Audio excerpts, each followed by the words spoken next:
Cops often think they have all the authority in the world, but today we'll be going through some cases where these tyrants were caught and owned by higher authority, including CIA agents, just like this cop who was owned by this Army veteran. Who's your girlfriend or your baby mama? The lady we just saw. The lady right we can here. see.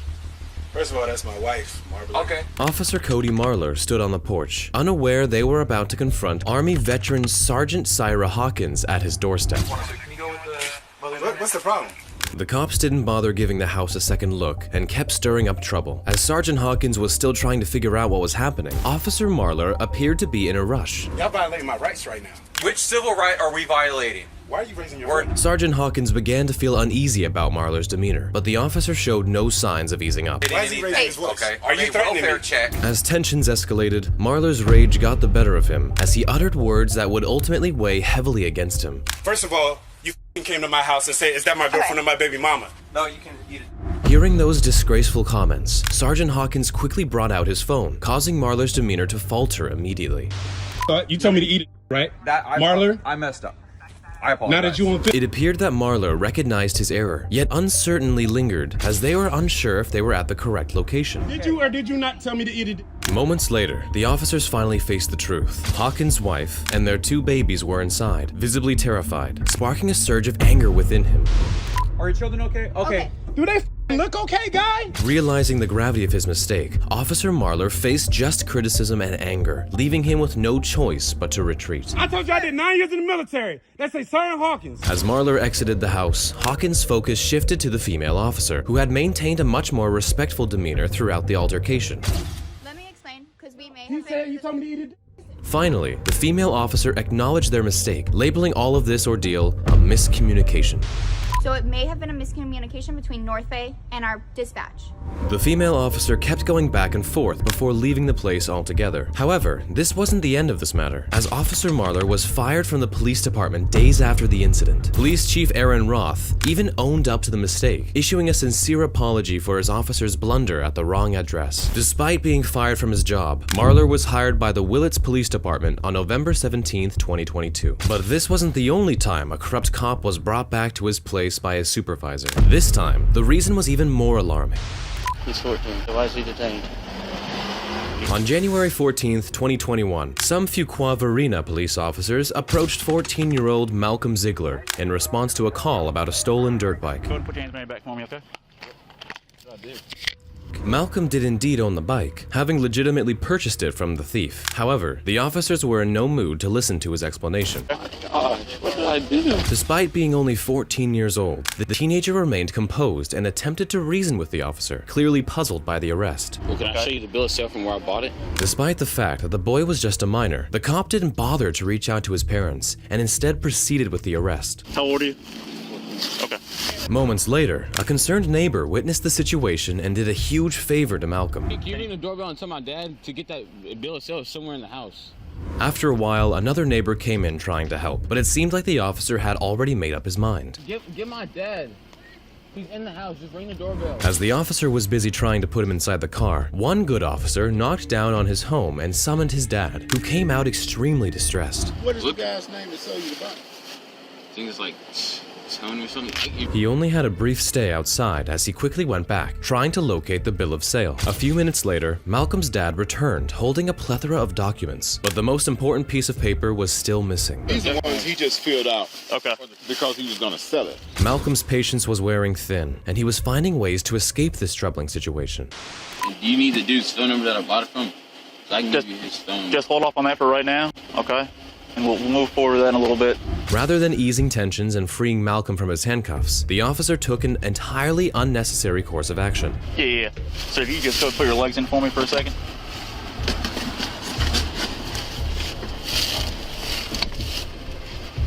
All right, you got it. You're almost there. What's that shoe you wear, like a 14? All right, just hang tight for me, man, all right? As he locked him inside, one of the officers who had witnessed everything approached, attempting to reason with his colleague. He's 14. Yes. Okay. So why is he detained? Because that's a stolen...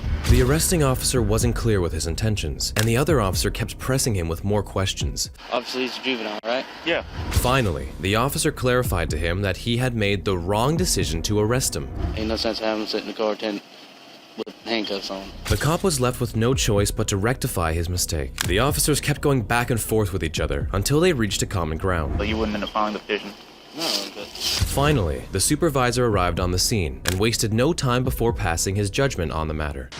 We're gonna take the handcuffs off. Yeah. Malcolm was finally freed from the handcuffs after his father produced a bill of sale. Malcolm was illegally detained, and his family expressed their concerns, demanding that the officer be held accountable and charged for his misconduct. Meanwhile, the Fuquay-Varina Police Department claimed that they are pursuing an internal investigation into the case. However, that's not the last time an officer was immediately rectified by his boss. This time, he even did a walk of shame. Hey, Sergeant, maybe you'll learn one day. Thank you. No problem. On March 8th, 2023, an auditor was conducting a First Amendment audit of the Buchanan County Courthouse when Sergeant Chris Chesmore approached him. Here's what he had to say to him. Yeah, I do. Can I see that, please? Oh, certainly. The auditor, well aware of his rights, confidently refused to provide any ID, also injecting a hint of humor into the situation. I'm Billy Crack. It was clear that these tactics didn't amuse Sergeant Chesmore. Rather, he seemed to be getting increasingly agitated. Excuse me? Don't touch me. Touch you? Yeah, you just did. You just bumped me. Why? For what? What did I do wrong? You were told to leave by me. For what? What crime? Let's go. What crime did I do? I'm here to get papers. The auditor knew his rights and refused to surrender to the sergeant's unlawful orders. This ain't Russia. Seeing the auditor not moving an inch, the sergeant opted to return, this time accompanied by another officer. You work for me. No. You work for the people. Do you live in Buchanan County? It's none of your business. The auditor absolutely owned the sergeant, and just when the other officer attempted to intervene sneakily, he ended up being swiftly shut down. What's so funny, little boy? What's the First Amendment? The auditor wasn't going to be intimidated so easily. Instead, he delivered a stern warning to the officers. You want to be a little tyrant? Hey, get out of the public building. I haven't. Hey, he went up. Yeah, because you're not going to, and if you do, guess what? We'll have fun in court. Once more, the auditor cracked a sudden joke, and predictably, the sergeant didn't seem to appreciate it in the slightest. Not enough testosterone? The sergeant persisted with his questions, prompting the auditor to deliver a much-needed lesson on the First Amendment. Imagine swearing an oath to the Constitution, yet you don't know. The sergeant and the auditor engaged in a continuous back-and-forth exchange before the supervisor arrived, at which point the auditor began recounting the events that had transpired. He needs educated. This is disgusting, what he's doing. Meanwhile, the young officer tried to assert something, only to be promptly silenced. Is this your first day on the job? I mean, come on. Captain, do you accept this behavior? Finally, the moment of truth arrived, and the captain sided with the auditor, leaving the sergeant feeling defeated. So you have no problem? No. Exactly. The captain was very considerate of his rights and was aware of the protocols of a public building.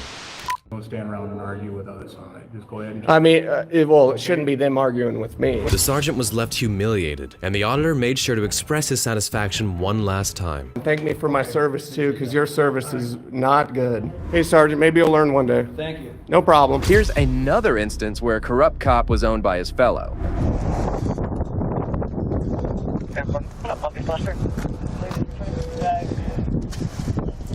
How's it going? Good, how are you? Good. What's the hurry? I'm just in my way to work. I have like 11 minutes left. You have 9 minutes left? Yeah, I Okay. go in at 12. Okay, and also, you're not staying in your lane. I'm sorry, boss. I have a low tire. That's all it is. Come back here and talk to me real quick. Yeah.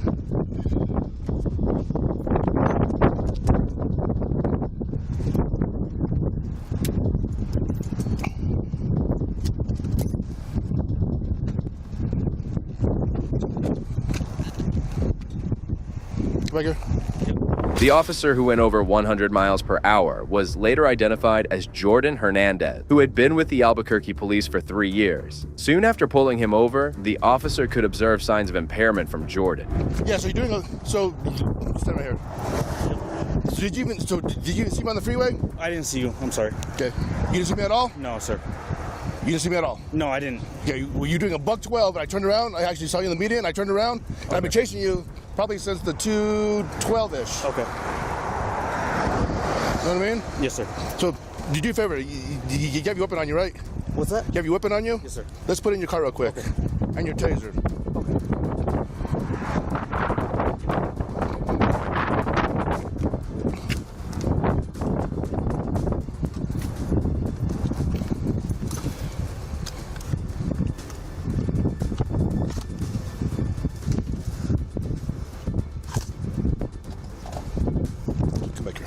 Yes, sir.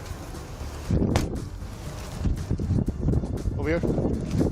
When does shift start? 12, sir. 12? Okay, start here. So, Mr. Hernandez, where are you coming from? Las Lunas.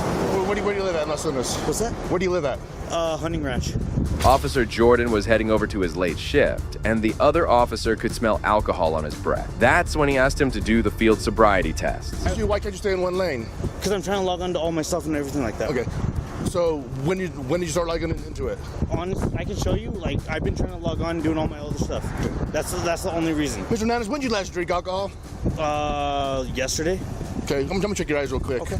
Put your toes together. I'm gonna check your eyes. Okay. So nothing drink recently? No, sir. Okay, any major head injury?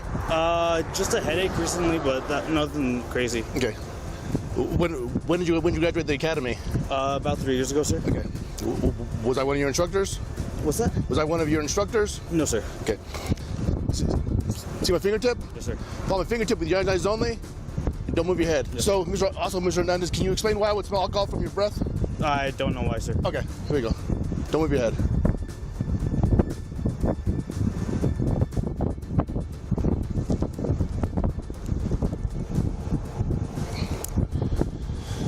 Mr. Hernandez, do you have a license? On me, yeah. Can I see it? The officer could see his eyes bouncing off, which is a clear sign of impairment. Jordan stood in the middle of the road as the cop kept checking his eyes.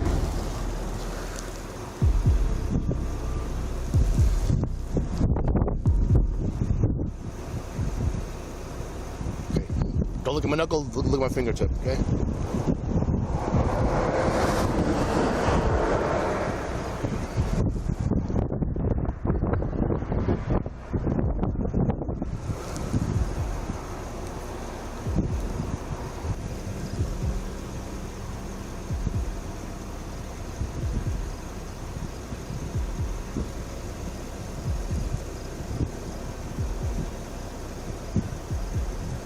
Okay, same thing, I'm going to go up and down. Follow fingertip. Yep.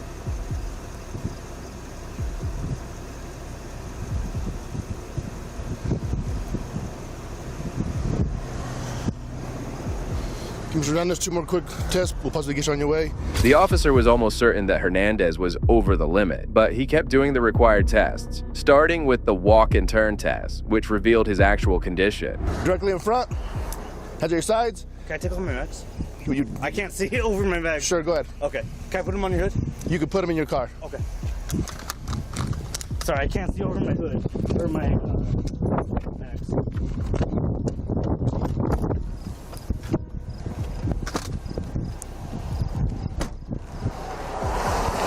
Any questions? No, sir. You feel understand what I want you to do? Yes, sir. Next up will be step number 1. 1, 2, 3, 4.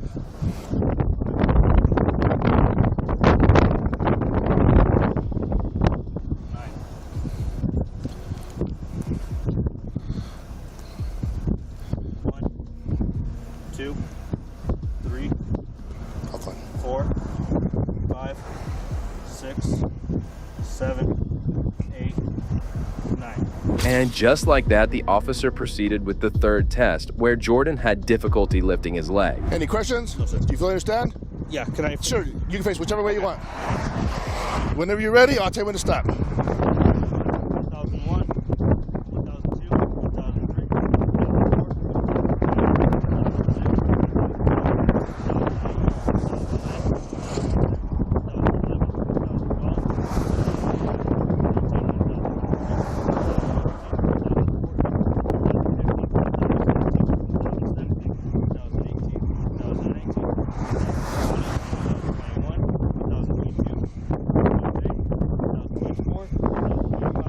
Okay, come over with me. Apart from these tests, the officer also had some pretty simple tests for Jordan as he was following the protocol. Yes, sir. Come backwards from the number 58 to 43 backwards. Yes, sir. Don't sing them. Don't sing them. Don't sing them? Yeah, just come backwards. Okay. 58, 57, 56, or sorry, 40 or 58 to where? 43. 43, okay. 58, 57, 56, 55, 54, 53, 52, 51, 50, 49, 48, 47, 46, 44, 45, 44, 43. You done? Yes, sir. Okay. The alphabet. Yes, sir. Starting with the letter H as in Henry, stopping at the letter R as in Robert. Recite them forward. Don't sing them. H star. H star. HIJKLMNOPQR. Despite completing these tests with greater control, the officer had already made his decision as he proceeded to arrest his fellow officer for drunk driving. Mr. Hernandez, I believe that you're well over the legal limit. Okay. Okay, go ahead and take up your, so I will do the favor of that. Would you disagree with me? I wouldn't agree with you, sir. No, I said would you disagree with me? I would disagree with you. Okay.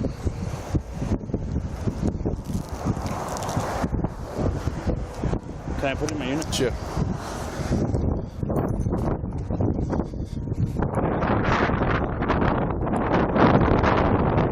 Did you do great in the fields? No. Do you know how to do the field sobriety test? Yes. Your speech. I've never heard you speak. The strong odor. Your eye movements. Okay. Okay, but my eye movement and nothing else. Like, Okay. I'm not going to argue. Well, I know you're not. I'm good. Here. Officer Jordan felt as if he had been hard done by the officer because he had passed the field sobriety test. However, the officer couldn't get over his blurry eye and the smell of alcohol. Do you want me to give him a call? We'll call him in a minute. You honestly, you don't need to do all that. Like, I can. Well, you can have your gun belt, yeah. What do you want? Or this thing? Yeah. Did that come off? Yes, sir. Yeah, we're going to take it out. I mean, Okay. Do you want me to put it in my unit? Yeah.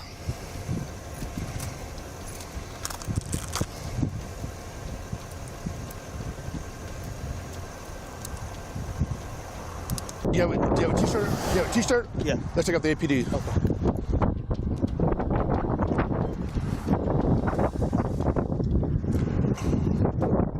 Go.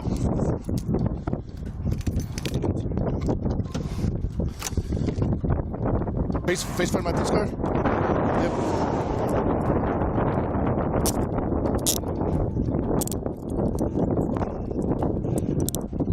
Lower your hands. The officer refused to give a breath test and was just taken to the police station. Do you agree to take our test? I'm asking for a breath test. No, sir. Okay, sir, I cannot force you to take our test, but if you refuse, you will lose your next driver's license or non-resident operating privilege for 1 year. If you are convicted in court for driving while under the influence, you may also receive a greater sentence if you have refused to be tested. Furthermore, you will be charged with aggravated DWI, which you know. With that in mind, do you want to submit to a breath test? No, sir. Do you feel? Turn around. This way. Open your mouth. Lift your tongue. Open your mouth. It's now 12:06. Okay. And I'll take the fine from you. And then we'll call your sergeant. I gotta call my lieutenants anyway.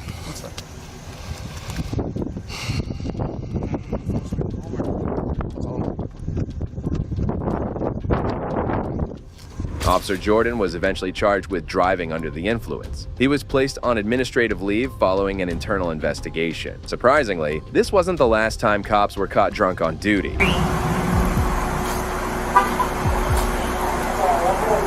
On May 3rd, 2024, Detective Victor Montalvo was driving his SUV when he just crashed it into his colleague's marked car. The detective had had a little too much to drink as he got out of the car and drew his gun from his waistband.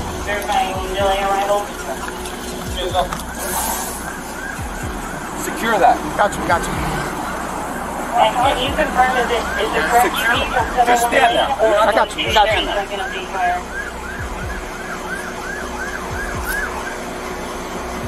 You okay? Okay. I want you to sit up front. I want you to pull over here and I want you to sit against the wall. Verify that you tased so I can update it with fire. Is it 7-1 lane or 7-2 street?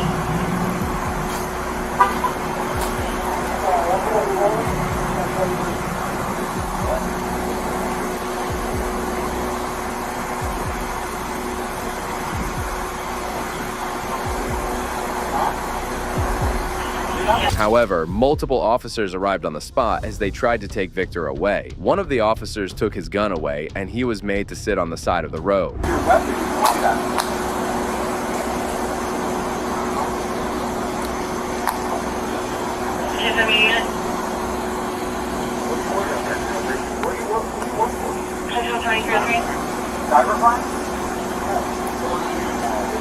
I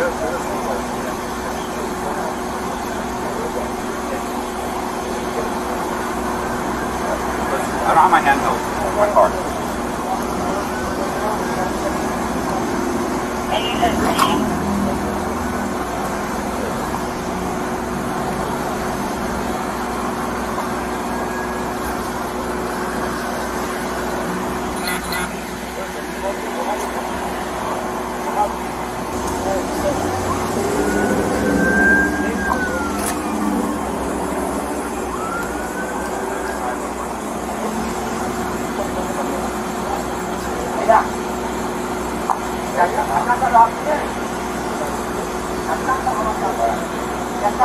The detective ultimately confessed to the officers about drinking a little too much. He was eventually arrested and taken to the police station. They were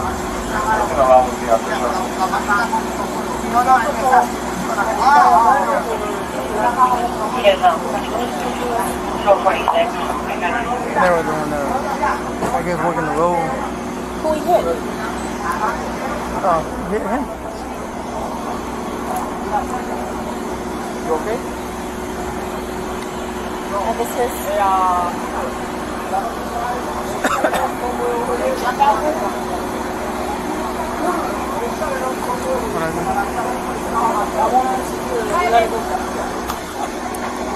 can't stay here because we gotta take our 39. Woo! Got it? He was given 2 criminal citations and pleaded not guilty to both. Eventually, he was relieved from duty by the Miami-Dade Police Department. If you think this detective was embarrassing, wait until you see the next one. I can't go get the jet. No! On January 23, 2017, a couple of police officers were on their routine patrol when they observed a driver sleeping inside his car. Soon, the cops went over to inquire about this situation. He's breathing. I said he's breathing. I don't know. He's breathing. See if the door's unlocked. All right.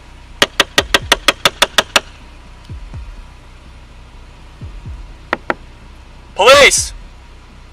Open the window. Open the window.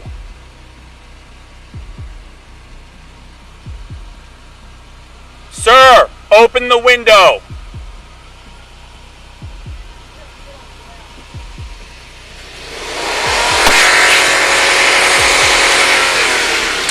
Open the window. The cops later discovered the person inside the car was an East Cleveland police detective, Joe March. Instead of complying with the officer's commands, he did something idiotic. Stop! Stop!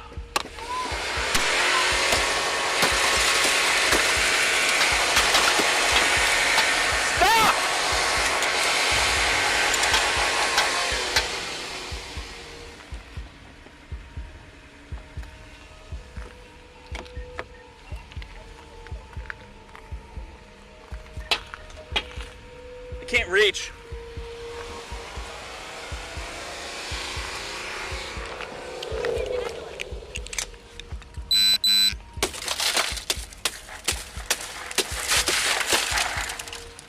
Stop now.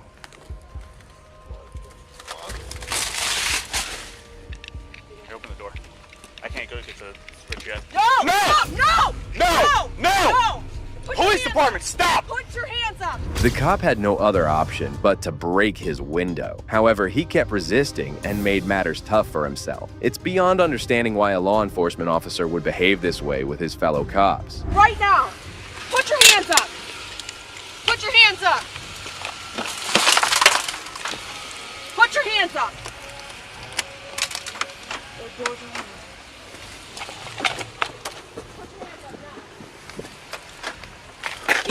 Keep them up now. Pull them out. Get out of the car. Get out of the car. Pull them out. Get out of the car, I'm going to tase you.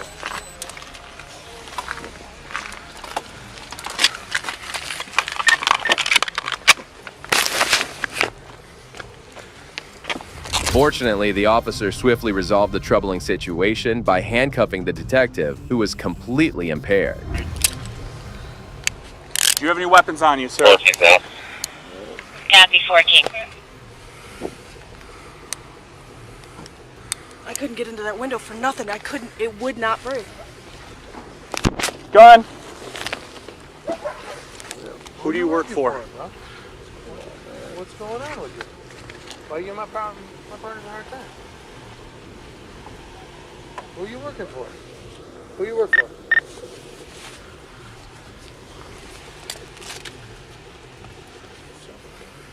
Can you tell me who you work for, man?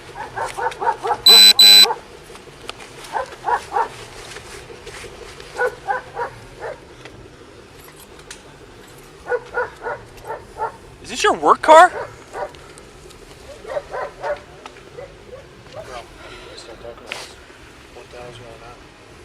Oh. Put me to... All right, you're under arrest for operating a vehicle under the influence. After making the arrest, the cops went over to search his vehicle, and they were shocked to discover a loaded automatic gun inside. It's terrifying to imagine what might have gone wrong if the cops didn't act on time. This guy just started yesterday. Did he? Yeah. What's going on? What's your name, bro? My name's Truso from Brad. What's your name?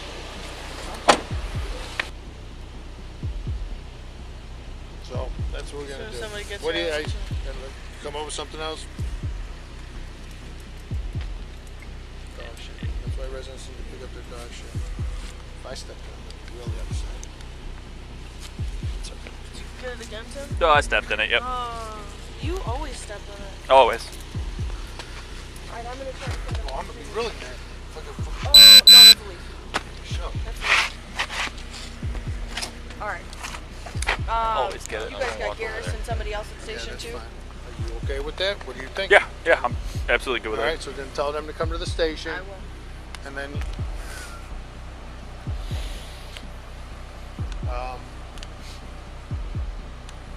go from there.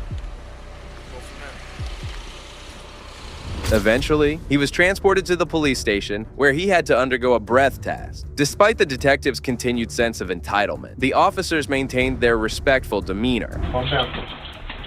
Calm. All right. You mean calm down? We're gonna be calm, dude. Come on, don't go getting all crazy on me, please. All right.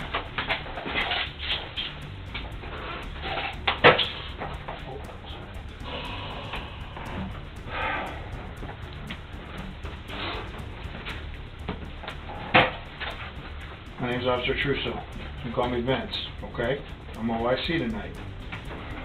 Alright? I'm gonna uncuff you. Joe, no problems, right? Oh. Man to man. You fucking kidding me? Listen to me, man. Okay? I want you to stand up and uncuff you, okay? I know. I know. We know that now. Listen, you won't pull and drive. They had to bust the windows out and everything. They bust the windows out in the car? Relax. Let me explain everything. Hold on. Chill. Okay? Alright, here's what's happening right now. You're being arrested for the OVI. You put my partners in a bad position. Okay? Well, I shouldn't be arrested for anything. Listen. Well, you put them in a position. Then you start resisting. I didn't resist anything. Okay, listen. I didn't resist All right, anything. well, this is what we're doing. We're having some of your teammates are coming to pick the car up and everything. Joe. Okay. Listen, Right. with due respect, sir. Listen to me. I'm going to give you respect. All right. Listen to Please me. do. You're wasted. You sit down. Listen. Sit down, Joe. Hey, Joe, how about sit that? down. I know. How about that? Sit down. I understand that. Right. I can't drive around drunk and my weapon on me. We shouldn't be able to do that, sir. On top of it, you have all your turnout gear, your kit in the back. Despite his resistance, he was getting special treatment from the officers because of his position. But you put my teammates in a bad position. And I How get do it. I put your guys in a bad position? Joe, you were passed out on the side of the street, sir. Okay. You were passed out No. over there. Listen. No. Go ahead. No. Go ahead. You can talk. No, go ahead. You were passed out on the side of the street. My partner had to freaking knock on the window several times. You put it in park and went to drive away. And I know for a fact the way you're handling yourself right now, if this was EC and someone did that to you, you'd be doing the same fucking thing, sir. You know what? You know I'm right. You know what? I'll right? tell you what. I'll tell you what. You're starting to smirk because you know I'm right. I'll tell you what. I probably would. I know. I probably would. But I would not jam up one of your guys. What am I supposed to do? You're jamming me up. I'm not jamming you up. Yes, you I'm are. processing you and having your teammates come and get you. Jamming me up, bro. I'm not. You're jamming Calm me down. up. The detective was still being difficult, but the officers never gave him any problems. At this point, any other ordinary citizen would have been behind bars, or at least handcuffed. I'll tell you what. One day. Don't fucking threaten me, dude. No, I'm not. I'm not threatening you.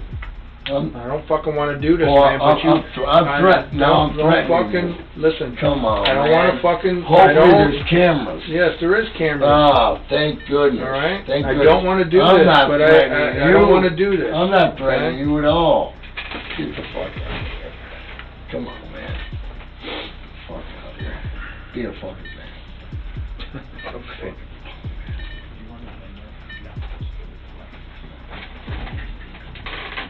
However, slowly the detective started to feel better as the officer escorted him away from the interrogation room. No good. I want a boss. Fair enough, man. I want Scott. Is that done? You alright? Yeah. Okay. Okay. Alright. For me? I guess they said they were going to let you come with me. You want to come here? I want Scott here. One of my bosses. Okay. Alright, yeah, Don said just come on back to the station with us. Yeah, we can talk there. Listen, I'm getting charged with DUI. Okay. I'm not all over that. You know what I mean? I hear you. I'm on my boss now. Okay. That's fine. I understand. They said they said you've been being cool with them. You know, they were just gonna let me take you in your car back to the barn. Joe, I want my boss here. Okay. Alright, let me call down and see if we can get him down here, okay? No, not done that. If you think this cop was in the wrong, wait till you see the actions of this female cop passed out in her car.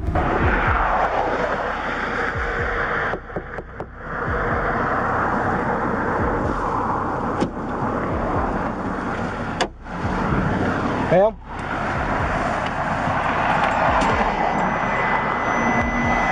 Ma'am? Las Cruces PD.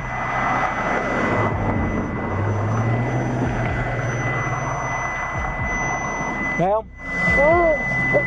Las Cruces PD. Can you wake up? Right now, let 950 know. I mean, let Central know that there is no male. That's right. There is the female passed on the passenger seat. Yeah.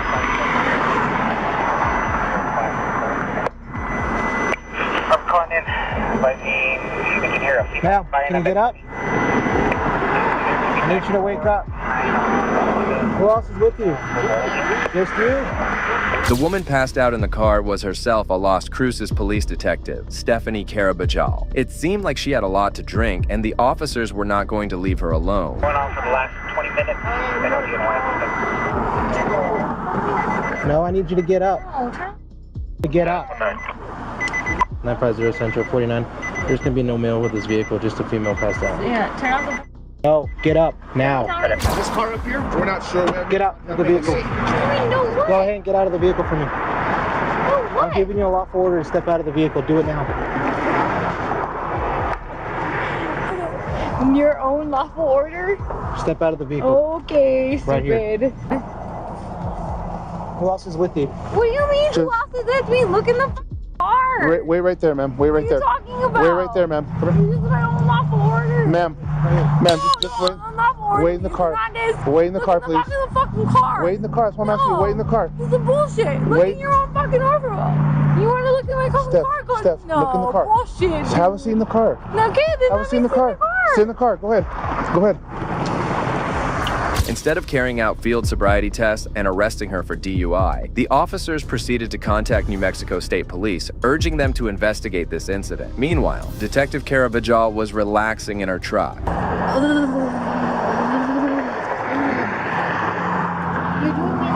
Yep. Oops. It is.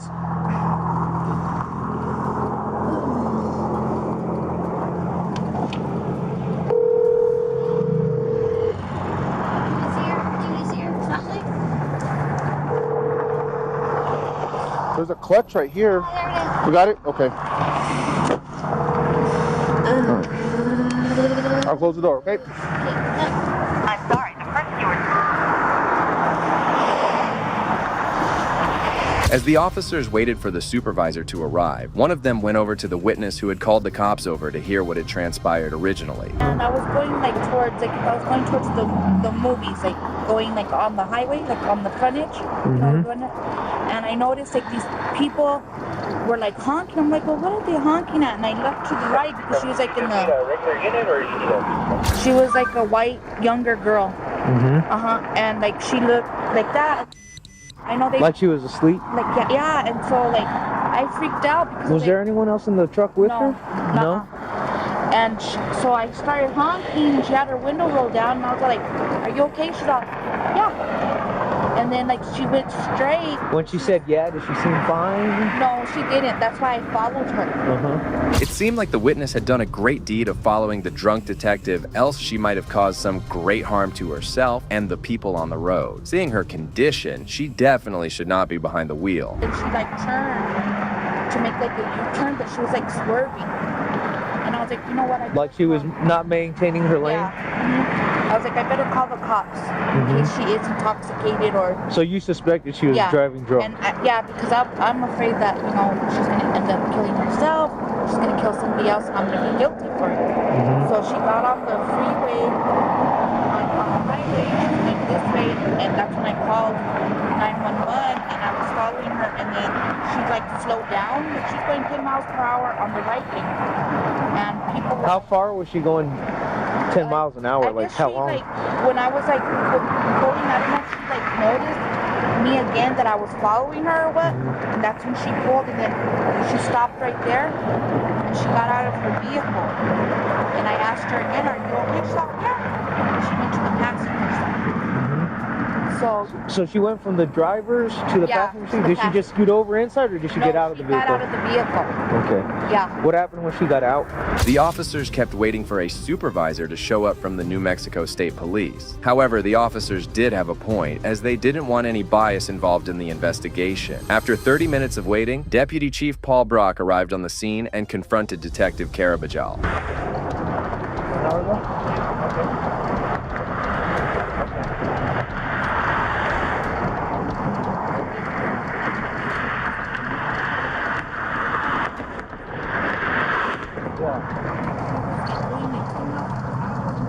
Right here on 70? Okay, what's she in there? On the right lane?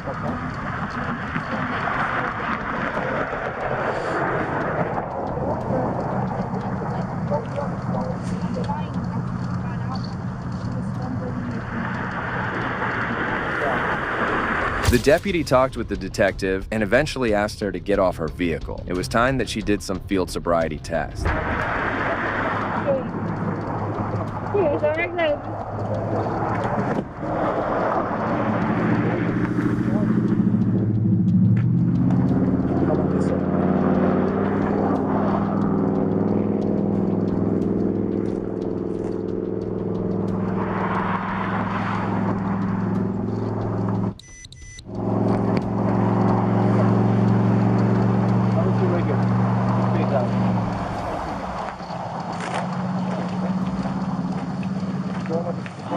It's so cold. Can you please have my jacket?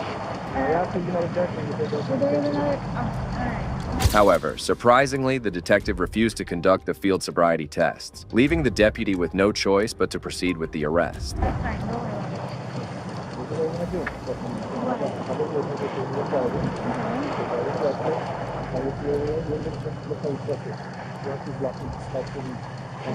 like the way you pulled me over? I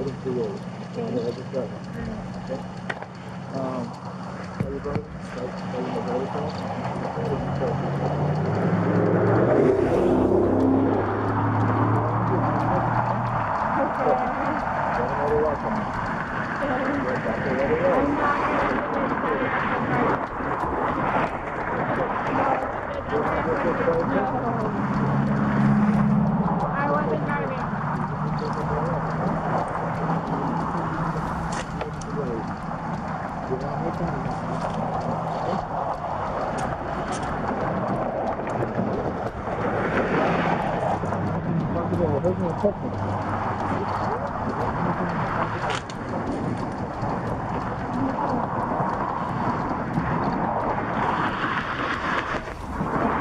Despite being clearly intoxicated, she kept on arguing with the officers that she was just sitting on the passenger side of the car. However, the witness claimed that she just exchanged seats minutes before the cops arrived.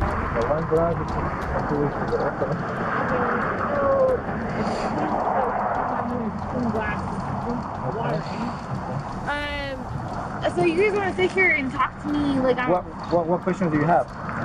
We're gonna play games, okay? No, what questions do you have? No, I don't have questions. Clearly, you're gonna arrest me for whatever you want. You already played in the arrest. As in the passenger seat of the fucking car, and you're gonna arrest me for DWI. Got it. Passenger seat of DWI. Got it.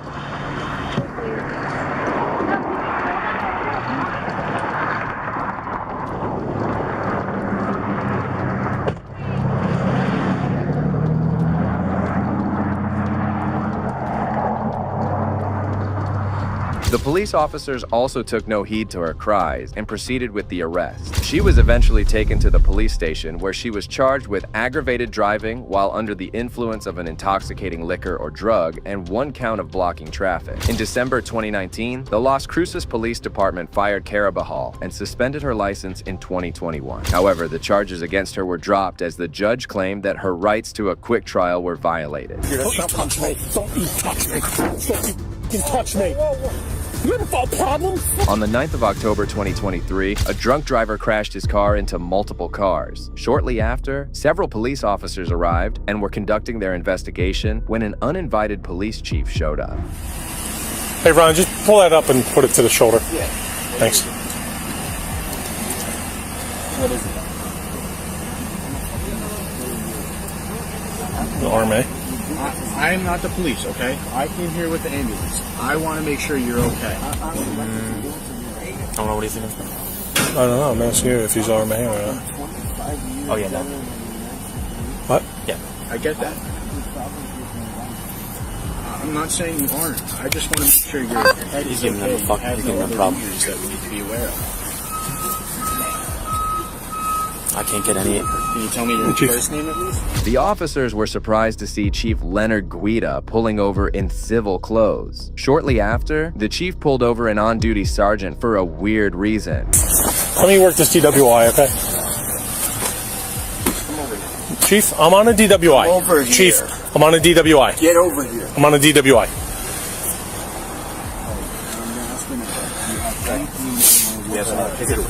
The chief kept calling the sergeant over who refused, claiming that he had a DWI to work on. However, the chief persisted and even used force only to learn the lesson of a lifetime. Chief, I'm working. I don't have time to argue about a jacket, okay? Get over here. Don't you touch me. Don't you touch me. Don't you touch me. You have a problem? You grabbed me. What? Now get out of here before you get a problem. Take him, man. Take him. No, you're going to go in. Take him. Drunk again. Whose keys are these? They're mine. Get out of here.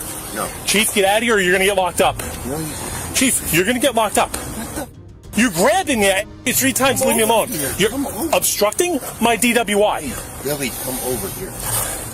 Let him go.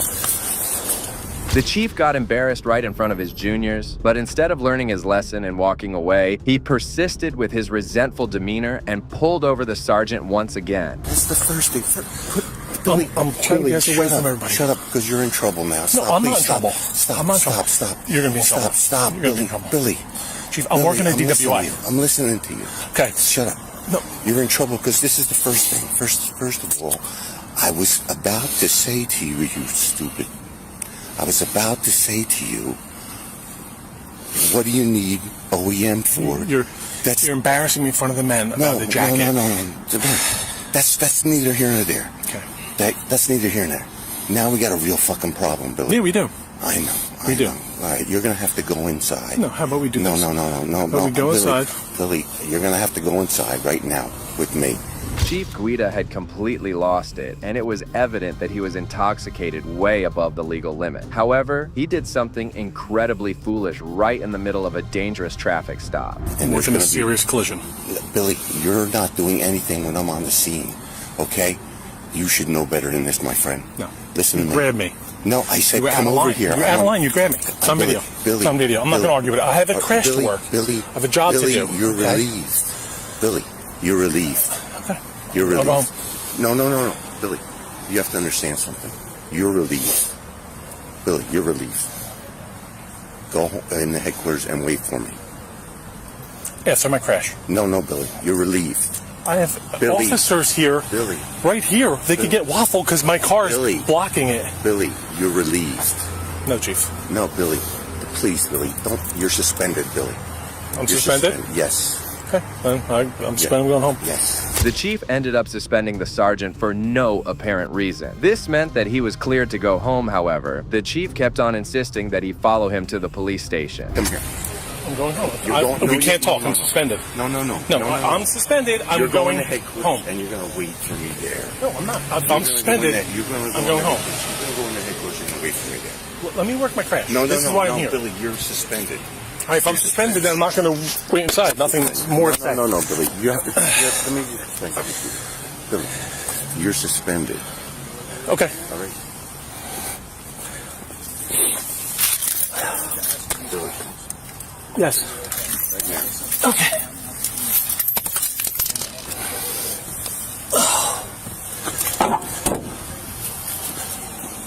Wait for me in there. That's an order. Can you do me a favor? Can you put your car where my car is so our officers and first aid don't get run over, please? Thank you. The poor sergeant was embarrassed in front of his team, and none of the officers could speak up against the corrupt chief. That's when he pulled over another officer and tried to justify his behavior. You see what happened there? Yes, Chief. What happened?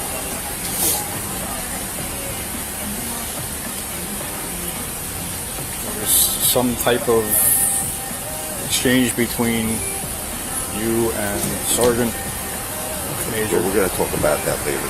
Everybody's got that. Billy's suspended. You really got this. What do you got here? What do you have? We're trying to figure that out, Chief. Go on, Billy. The sergeant returned to his vehicle and was trying to get away from the scene. However, the chief was still not done as he once again came to him. This time, the conversation was more personal. I mean, in there. Yes, you're going to meet me in there. Go and put the dog in right now. There's nowhere to put her. She's going to ruin things. Okay, we'll leave her in there. Go in. I'm going. I got people on the road. I want to make sure they're safe. I want to run you over, so watch out. No. Come on. Go ahead. You know I love you. Come on. I know. What? Yeah, what's wrong with you? Stop. Billy. Why would you do that to me? Stop. Billy. Stop. You got enough problems already. Please. Okay.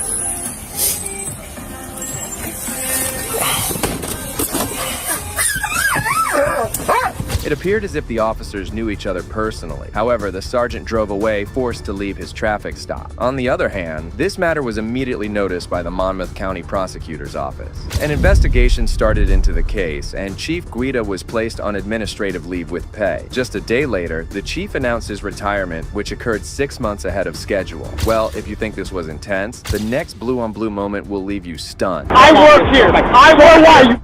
You fucking mad. Get out of my face. Get out of my On the 31st of May 2013, Officer Robert Dubois from the Bergen County Police Department was conducting a traffic stop on the shoulder of the road. However, as Officer Dubois was in plain clothes, a state trooper from the New Jersey State Police observed this and pulled over behind the traffic stop to approach and confront the officer.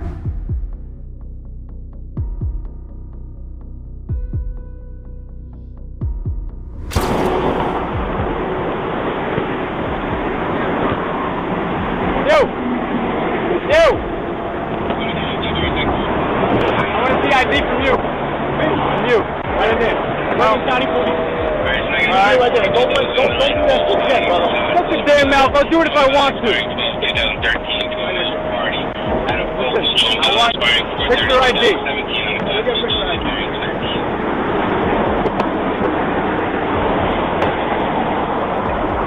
The state trooper went over to demand the officer's ID, which he refused to give. The trooper then proceeded to draw his handgun out, intimidating the officer. As expected, the officer didn't like this gesture. You better have a good fucking reason why you're whipping your weapon on me. I do. I do. You had what? Armed robbery. You had armed robbery. I see what you got. I gotta back up. But you leave. I gotta back up. No, you're not gonna tell me to leave here.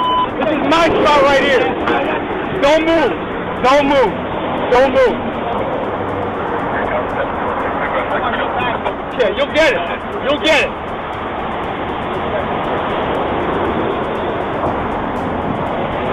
Yeah, all right. Okay. Yeah, all right. Yeah. Nah, you don't. Apparently you don't. Eyes front. Why are you looking at me? The state trooper claimed that recently there had been several carjackings during which the suspects impersonated police officers. Therefore, he kept demanding the officer's ID. Shortly after, Sergeant Gabriel Escobar, also in plain clothes, arrived at the scene. Suddenly, the situation escalated and the conversation took a darker turn. Yeah, bullshit. I work here. I work here. Fucking man, get out of my face. Get out of my face. Get out of here. Out of here. No fucking. No fucking. You know what's going on out here. You don't know what's going on out here. You don't know what's going on out here. You know what your hands up there. I'm working out here. I'm working out here. You don't know what's going on out here. You don't know what goes on out here. Fucking room. Fucking room. Get the fuck out of here. You don't know what goes on out here. You don't know what goes on out here. Don't fly to your door. Force call me. Come on,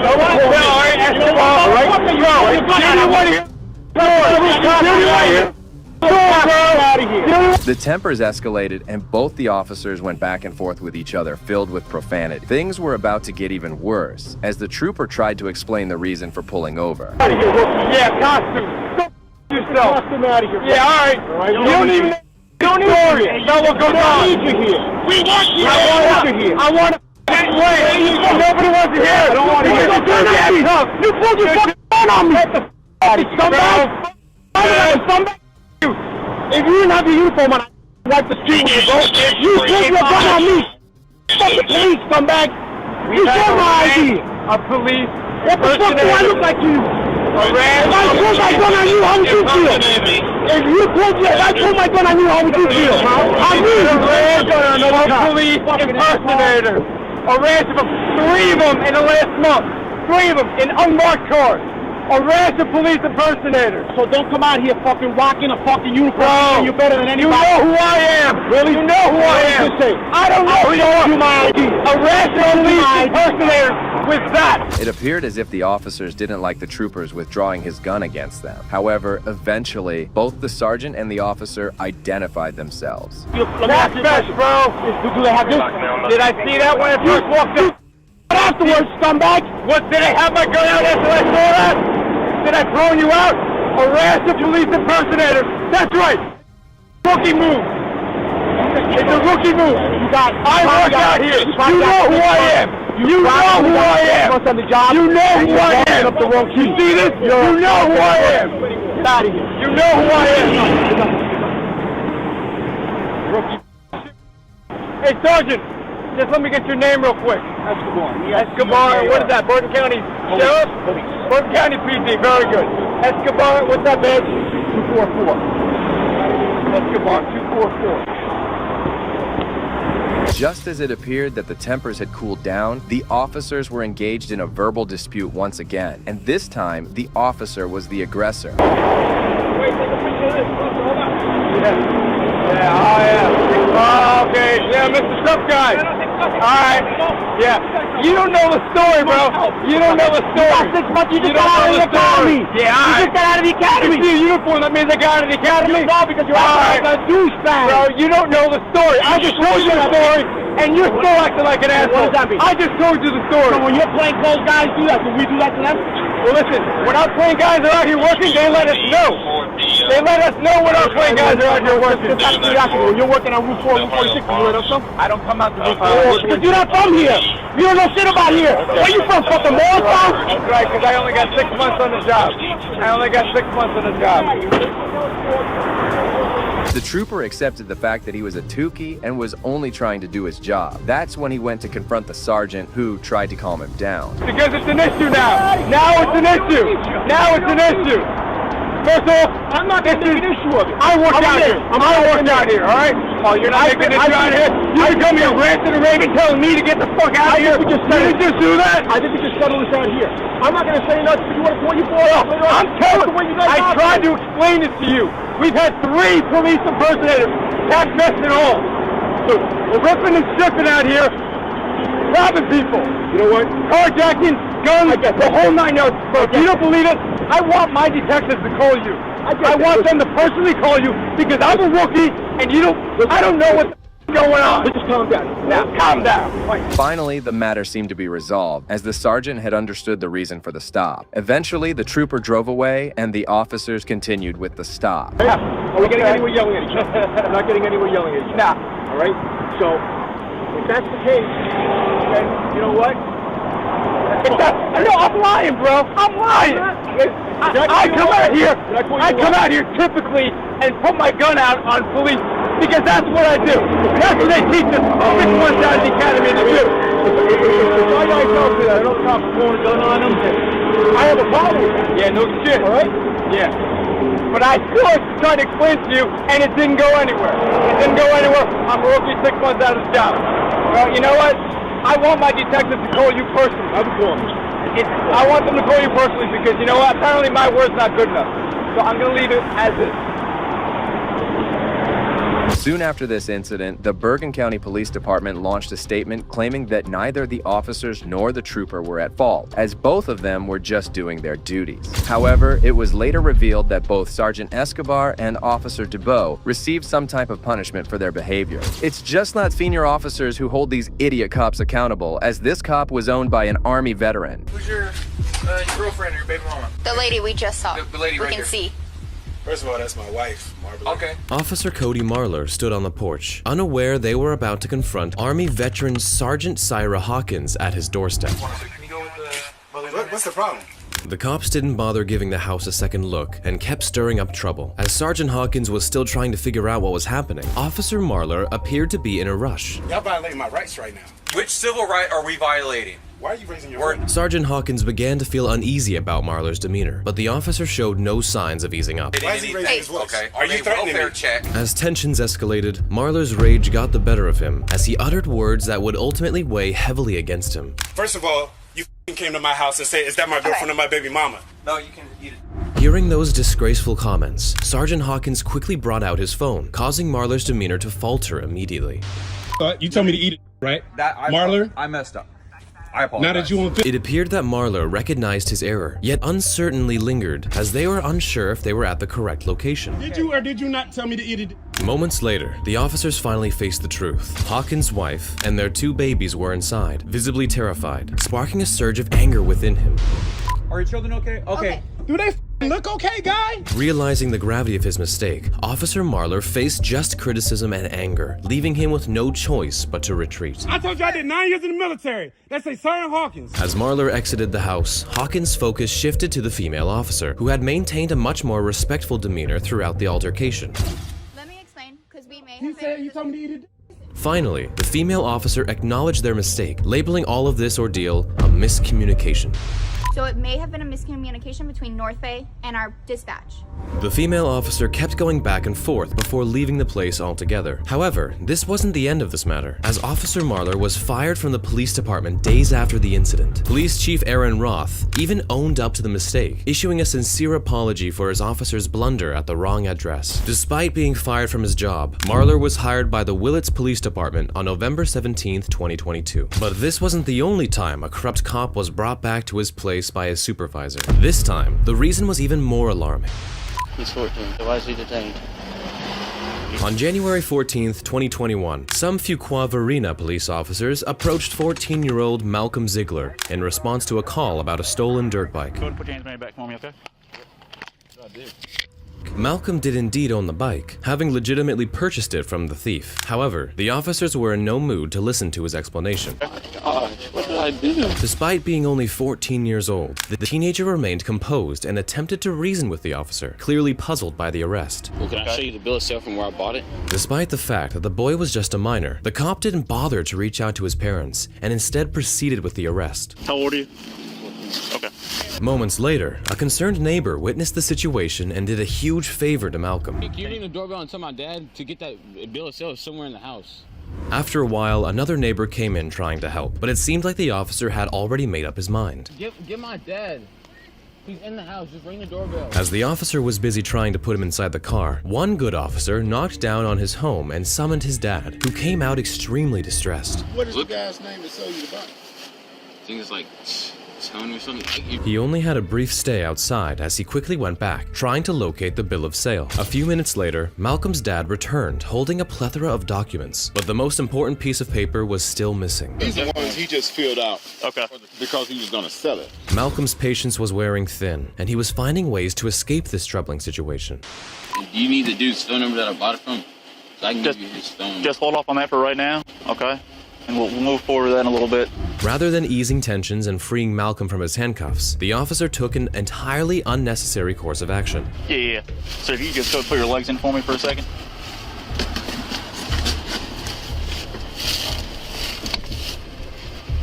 All right, you got it. You're almost there. What's that shoe you wear, like a 14?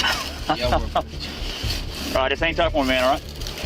As he locked him inside, one of the officers who had witnessed everything approached, attempting to reason with his colleague. He's 14. Yes. Okay. So why is he detained?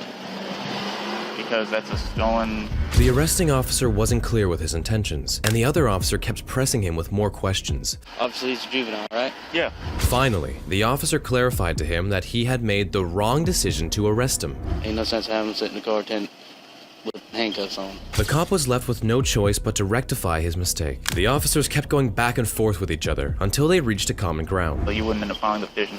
No, but... Finally, the supervisor arrived on the scene and wasted no time before passing his judgment on the matter.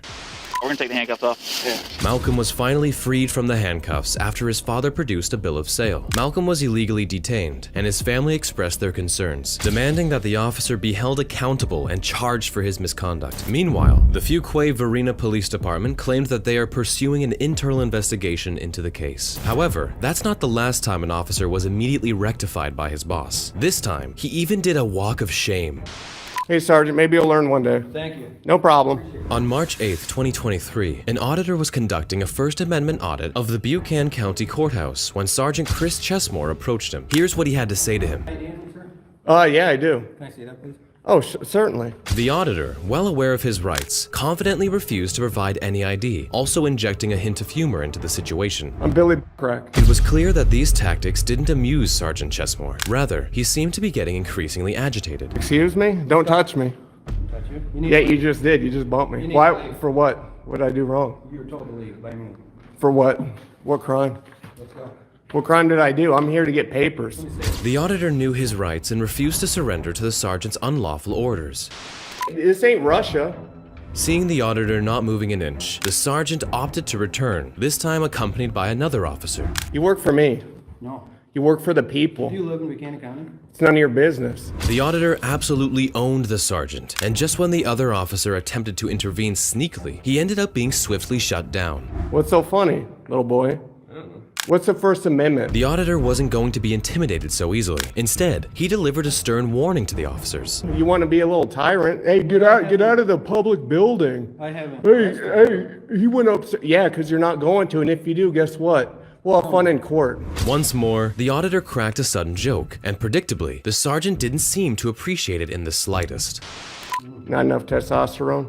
Too much. The sergeant persisted with his questions, prompting the auditor to deliver a much-needed lesson on the First Amendment. Imagine swearing an oath to the Constitution yet you don't know. The sergeant and the auditor engaged in a continuous back-and-forth exchange before the supervisor arrived, at which point the auditor began recounting the events that had transpired. He needs educated. This is disgusting, what he's doing. Meanwhile, the young officer tried to assert something, only to be promptly silenced. Is this your first day on the job? I mean, come on. Captain, do you accept this behavior? Finally, the moment of truth arrived, and the captain sided with the auditor, leaving the sergeant feeling defeated. So you have no problem? No. Exactly. But what happens when a junior officer holds a senior officer accountable after they have broken the law? Just like this police chief who learned his lesson. Say hello, was that illegal? No, no, sir. The reason why we're stopping you is because of the window tint violation. I blinked my blue lights at you to let you know who I was. Yes, sir. Well, we didn't know with it, that's not a government tag. That is a unofficial tag. That tag's not even on file. I see, yes. Well, we have to catch up the bill to run it and everything like that, sir. So I won't blink my blue lights at you next time. I'll let you just sit there. I was just speaking. I'm the police chief in Zebra. Well, nice to meet you, sir. Matt Pope worked for me.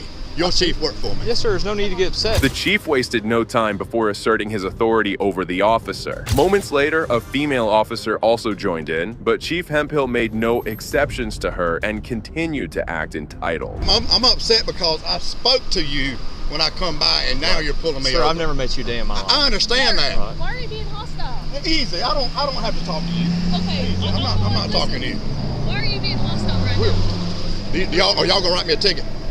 Are you gonna write me a ticket? Sir, we're just trying. I'm the police chief in Zebra. Do you wanna write me a ticket? Why are you coming up to me like that? I'm doing my job, right? What are you stopping for? I'm stopping for one. The window tint's dark. You flashed your blue lights. Okay, you know how many officers have blue lights? Are you writing me a ticket? Yes or no? I'm conducting my investigation. Are you writing me a ticket? I'm fixing to leave. Do you have your driver's license? Sure, I have my driver's license. Come on, Riley. I have my driver's license. I'm fixing to make it a whole lot more. Your boss worked. 11:11. I'm out here with 11:08. Just like anybody else. The female officer remained resolute in her duty, claiming that she makes no exceptions to the law. The chief, however, seemed to be too hung up on power and seemed to believe he was above the law. Okay, so 2001 Dodge Ram truck, black in color. It's a machine construction company out of Losersville. Registration showed expired, valid insurance, negative 90 hours. Just confirming Bravo Frank Mike 1175 BFM 1175. Yeah, sir, as I was explaining. I don't want to hear that from you. Okay. You let her do her job. 28 returns to a 2001 Dodge Ram truck, black in color, to machine construction company. The chief was getting angry without any reason, despite the officers maintaining their composure and treating him with respect. He went over to sit in his car, and the officer went back trying to calm him down, but the chief was about to go on another power trip.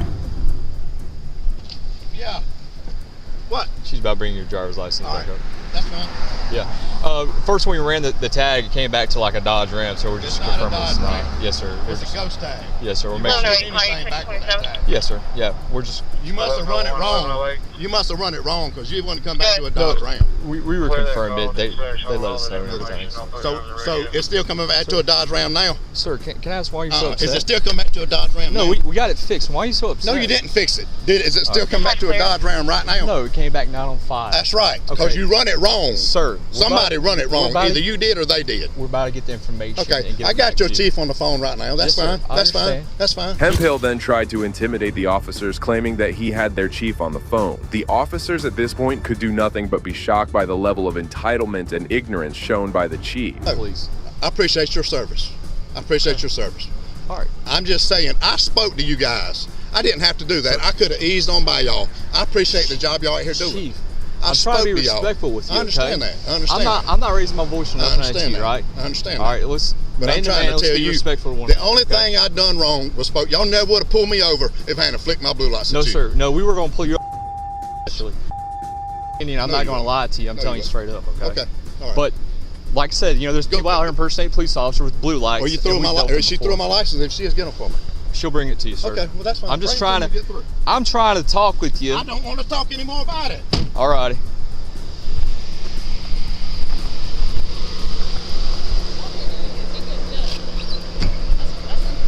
Yes, Unprofessional.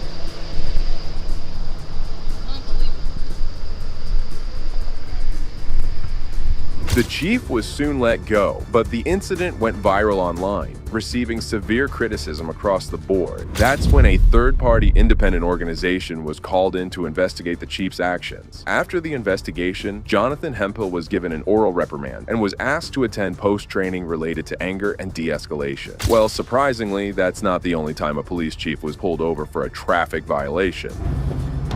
Really?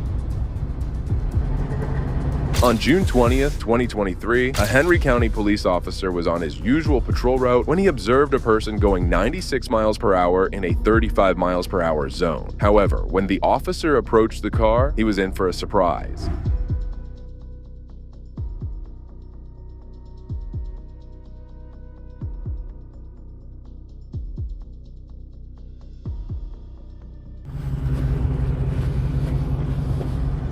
Really?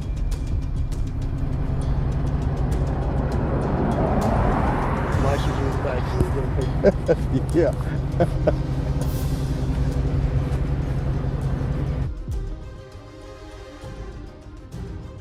The officer had pulled over Henry County Sheriff Chief Deputy Michael Yarbrough. The chief gave him his license, and the officer proceeded to go to his police cruiser, where he made an interesting phone call to his friend, recounting the entire incident.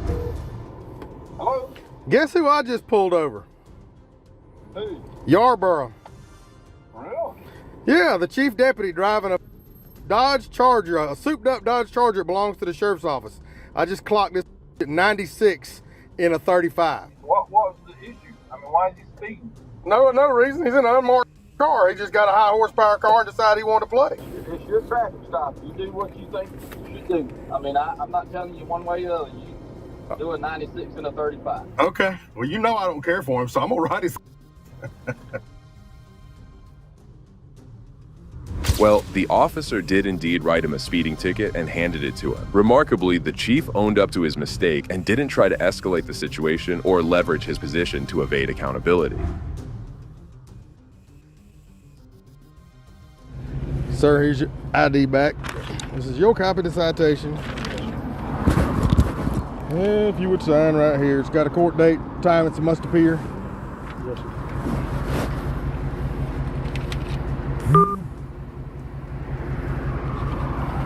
Please slow down and have a safe day. After receiving the ticket, Yarbrough was suspended for 40 hours without pay for the severity of the traffic citation. However, every police interaction doesn't go as smoothly as the previous one. Let me tell you something. You go to slow the down. Your job to slow the traffic down. In June 2018, a cattle farmer, Doug Bailey, was carrying a trailer full of cattle when it suffered multiple flat tires and broke down. In need of assistance, Bailey contacted Lawrence County Sheriff Larry Dean, who dispatched 2 deputies to help the farmer. As the deputies were arriving, Bailey also flagged down a Georgia State Patrol trooper to help manage traffic around the trailer. Some hours after the incident, Sheriff Dean contacted his deputies only to find out that the state trooper wouldn't let them move the cattle. Agitated by this, the sheriff personally arrived at the scene and directly confronted the state trooper. The first one here says this is my show. Okay. All right, but no, this is my county and this is my damn. It may be your interstate. You can call your damn supervisor. You can take your back and watch TV as far as I'm concerned. Well, they're doing this the safest way. Well, you know, you the best that you know how. My men are just as capable of doing it as they do. There ain't no way no cattle can get out of here. Let me tell you something. You go to slow the down. Your job to slow the traffic down.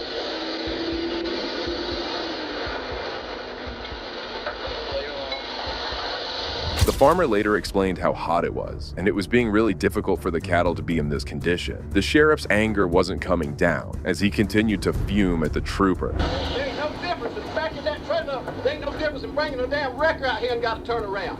There's no way these cattle could have got back on this interstate. These men out here, these cattle laid out and die, somebody's going to be responsible for them. I understand that.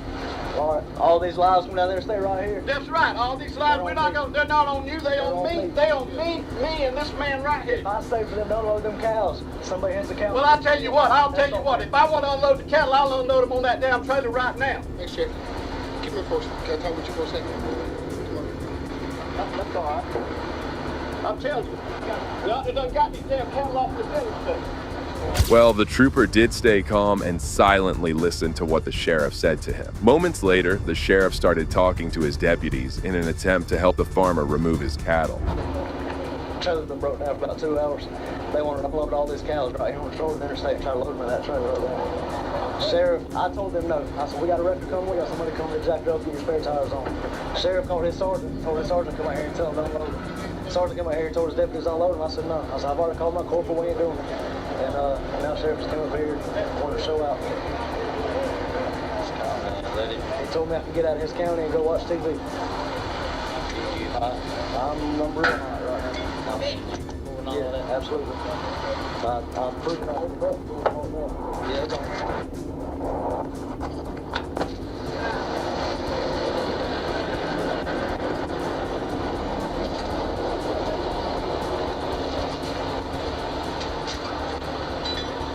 As the sheriff got to the scene, the state trooper started to get away. He also called his supervisor to complain about what was happening.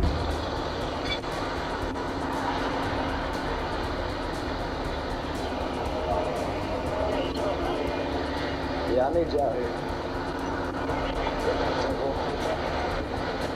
Sheriff Daniel showed up, and he's showing out real bad, getting up in my face, pointing fingers in my face. And I'm trying my best to stay professional and calm right now.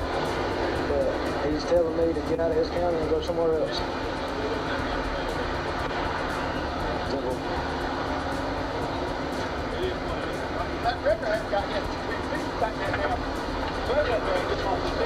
Eventually, the situation did calm down, and Bailey was able to get his cattle back to his farm. However, 5 of his cows died the next morning from heat and stress, resulting in a loss of $3,000 for him. Sheriff Dean, on the other hand, claimed that he met with the state trooper and apologized about the entire incident and the language he used. The actions of the sheriff pales out in front of the confrontation these 2 police officers had between them.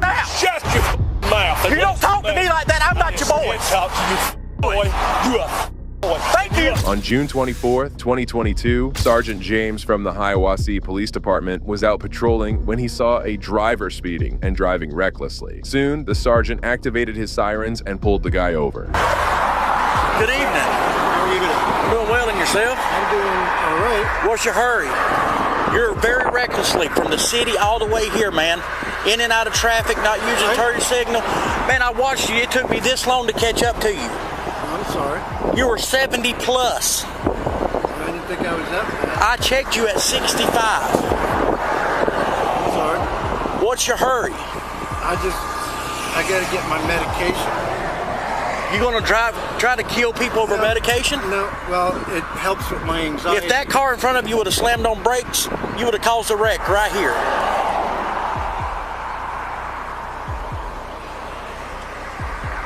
The sergeant asked for the driver's ID as he proceeded to question him about his medical condition.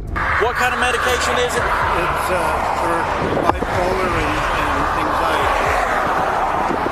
Okay, I don't think that medicine would make you drive the way you were driving. No, because it's starting to wear off. I was expecting to be home all night. It's starting to wear off? Yeah. How many times a day you take it? One when after I eat breakfast, I take one at 9 o'clock, one at 2 o'clock, and then one in the evening. And it's starting to wear, I can feel my head starting to... Well, the way you were driving, that's why I'm taking the medication. Well, maybe you don't need to be driving at all. No, as long as I'm on my medication. Well, why don't you take your medication with you? Because I expected to be home. Hang tight.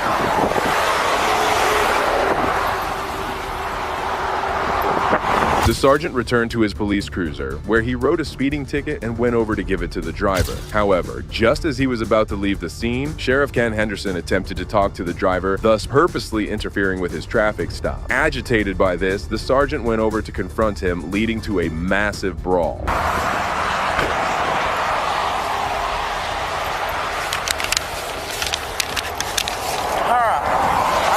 You for reckless driving or any of that. I wrote you for speed, just like I told you, 65 and a 45. I did put what you say and what I observed, okay?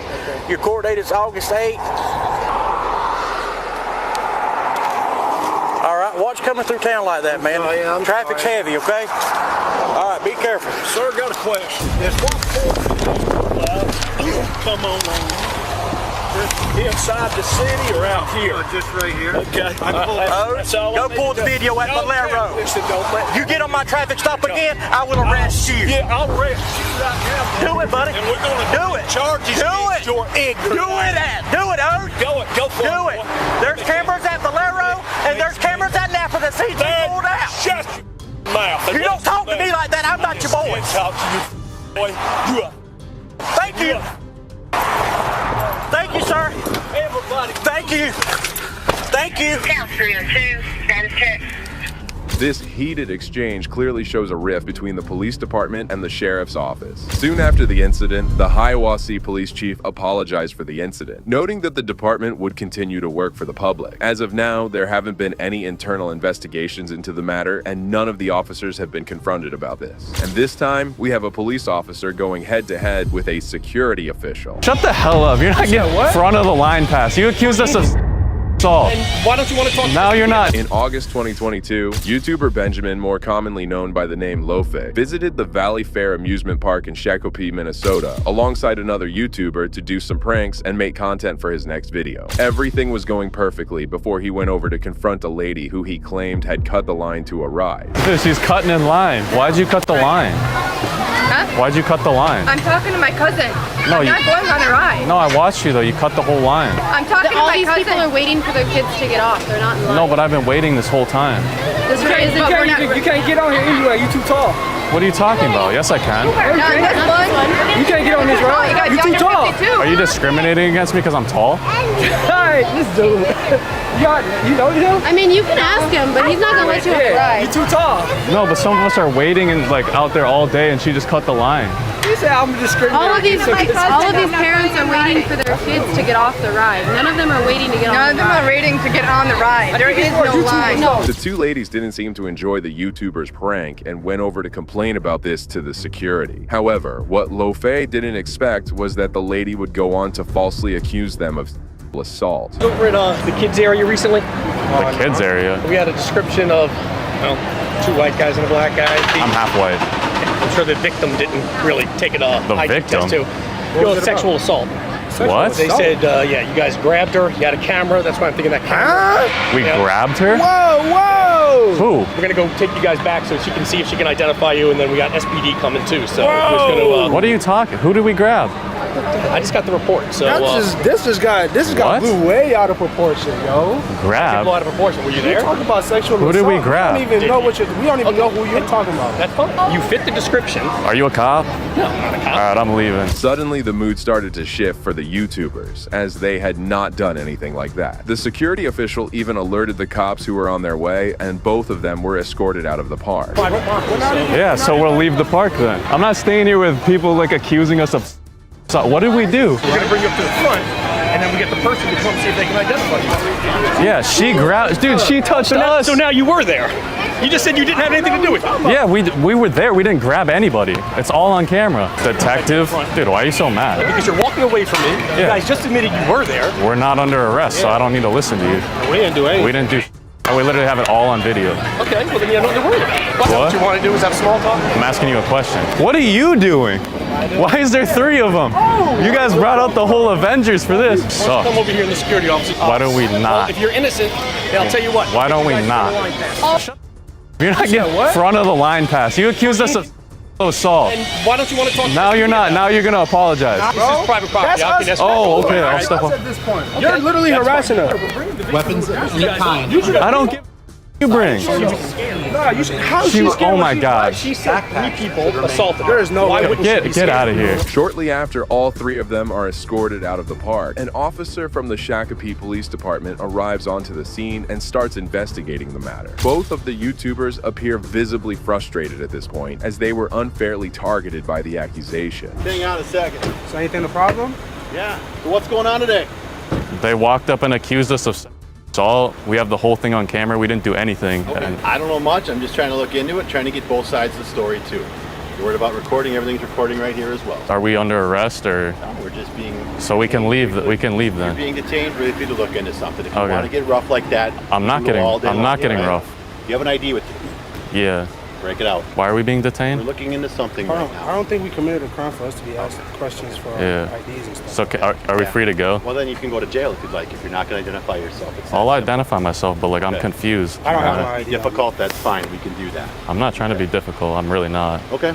The officer appeared tough and didn't give them any leverage whatsoever. At this point, both of them found themselves detained, despite not having committed any crime whatsoever. Genuinely like confused at what situation, because like we walked up and talked to somebody that was waiting for a ride. That's the only thing I can think of. We didn't touch anybody. We have it all on camera. We didn't touch anybody. So much about touching. What's this we've got? Because he said that we touched somebody and we assaulted them. That's what the head of security said. And we did not put hands on anybody. Again, I'm coming into this at the end here trying to sort it out and figure out all what's Yeah. Not trying to accuse anybody of anything, but I'm merely going off of what I'm told. I'm glad you didn't even say the words and stuff, but that other guy, the way he approached us was just not, it was not okay. So in your guys' eyes, nothing happened. No. Nothing. How about him? I know he's got earbuds in and he's deaf, allegedly you said. Can we get your attention? Is he really deaf or is he just playing that? He's like partially deaf. It's hard for him to hear. That's what he said. I was like, it's not an inconvenience. It's literally like a big deal. You don't accuse someone. Because like, look at where this led us. Like they called you guys and you like. You could have been off doing something better. Actually. You got more important right? To this gentleman here for a second. You guys. He wasn't even there. I don't even know what he. He's relaying information. All right, just be patient. Dude, he's like smiling. Guys, I hope I don't go to jail. Moments later, another cop arrived on the scene, and surprisingly, the moment of truth came out as both of them were cleared of any criminal activity. Why are we still here? You guys are being detained for an investigation right now. Simple as that. Okay, so Valley Fair needs to do their thing, whatever they want to do with them, and then they're good. There's nothing criminal for us, so do your thing, whatever you need to do. Hey, I want a 1-year pass. I want a 1-year free pass, bro. I want a 1-year free pass on everything I love, on baby. Y'all not finna false accuse us of assault, and then we're not getting a free pass, bro. I had to call my lawyer over this shit, and I'm pissed off. Who are you mad at? I'm mad at them, not y'all. Y'all doing your job. Which I'm mad at security. Sure. I was just in jail, man. So I wasn't trying to go back. Yeah, and we're not, like I said, that's why we were hanging out, waiting to figure out what happened, and we don't put people in jail that don't deserve to go to jail. You're a good guy. So we have to chat. Can I give you a hug? No, this is my homie right here. 676,000 subscribers. I gotta get you a shirt, bro. I'm just starting up, so I didn't want to. Bro, you need to stop talking. As both of them were cleared of any misconduct, which they clearly never did in the first place, the park still had the audacity to trespass them. Add it to the list, man. I don't care about being trespassed, bro. I'm not coming back here. Yeah, so this has the worst customer service and security I've ever seen. Appreciate you for really doing your job. You're fair on both sides. It's big in the black and white, so I understand that you are aware of that. Yeah. We have a. I don't know what that means. It's bigger than black and white. Bigger than black and white? I'll give you knuckles. I don't know. Oh, you can just do that then. Yeah, just fist. There you go. Bigger than black and white. He doesn't think so, though. Well, do you guys have paperwork for him, or what do you guys do? Oh, so we're just going to print something out for you. It's just going to be the trespass form. All right. Are we required to sign it?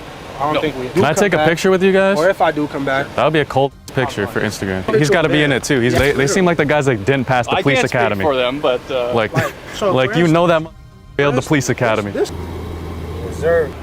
Hell yeah. Bigger than black and white, guys. All right, yeah, absolutely. And I got a paperwork for you. Trespass for a year. All right, add it to the list. For a year. Trespass for a year. All right, guys. For us, guys? Nah, that's it for me. Nothing criminal. Nothing criminal? Appreciate you guys. I told you, security, whatever his name was. Thank you, man. You guys have a good rest of the day. Yeah, you have a good one. I know you're not deaf. You know what, honestly though? I would have been disappointed if we left there without a trespass. Like, this is a badge of honor right here. Next, this idiot cop was trying to arrest a juvenile when his sergeant took him to the cleaners. What's your name? Malcolm? Yes. What's your last name? Malcolm Ziegler? Yeah. Okay, you got your ID on you? No, I do not. Okay. But that wasn't us riding. We haven't rode at all this week. Where do you stay? You stay here? Yeah. Okay. Okay. I haven't rode at all today. He literally just came by here. Who's that guy? Who's that guy running down the street? That's his friend. They stay somewhere up there. Okay. Do me a favor, man. Go ahead and put your hands behind your back for me, okay? I did. You're in possession of a stolen motor vehicle. What? Diggs, you want to go and verify that for me? What? Do me a favor, man. Just come to my car right over here, okay? What the?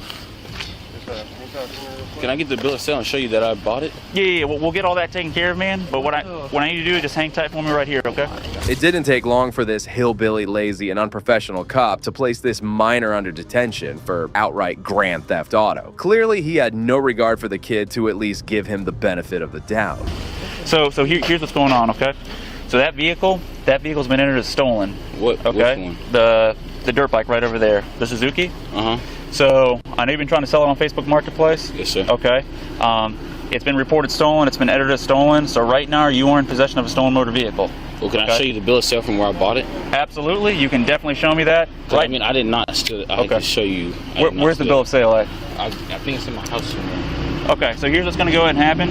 Just hang tight for me. Matter of fact, do me a favor, sir. Go ahead and step right here.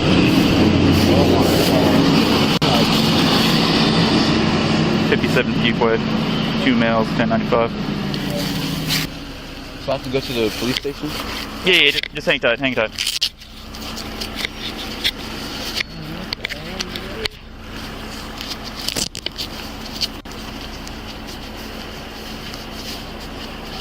Let me go do this real quick. I gotta search you, okay? That's fine. This phone. Yeah, your phone right there. I'm just gonna go and set it right here, okay, sir? All right. And then there's keys in this. Yes, sir. How old are you? 14. Okay. You said 14? Yeah. Okay.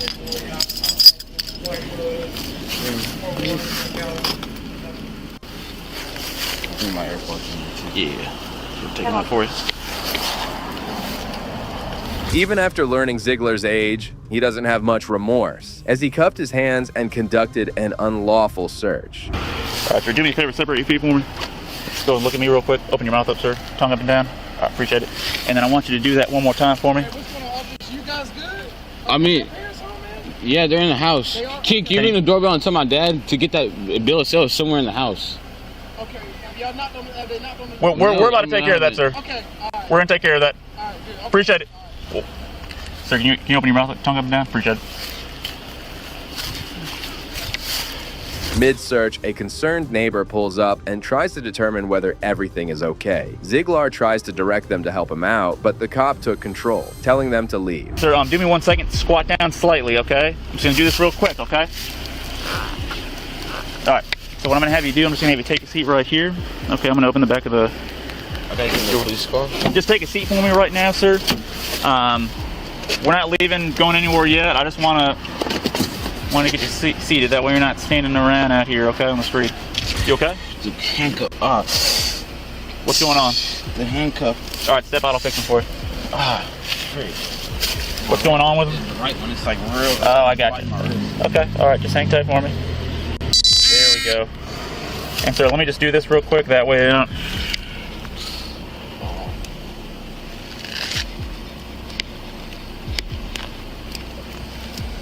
Miss Andrea, get my dad. He's in the house. Just ring the doorbell. Man, we're gonna take care of that. We're gonna get his father. Just go ahead and take a seat. It's still like, oh, it's is that tight. It's hurting. Which one is it? No, this one.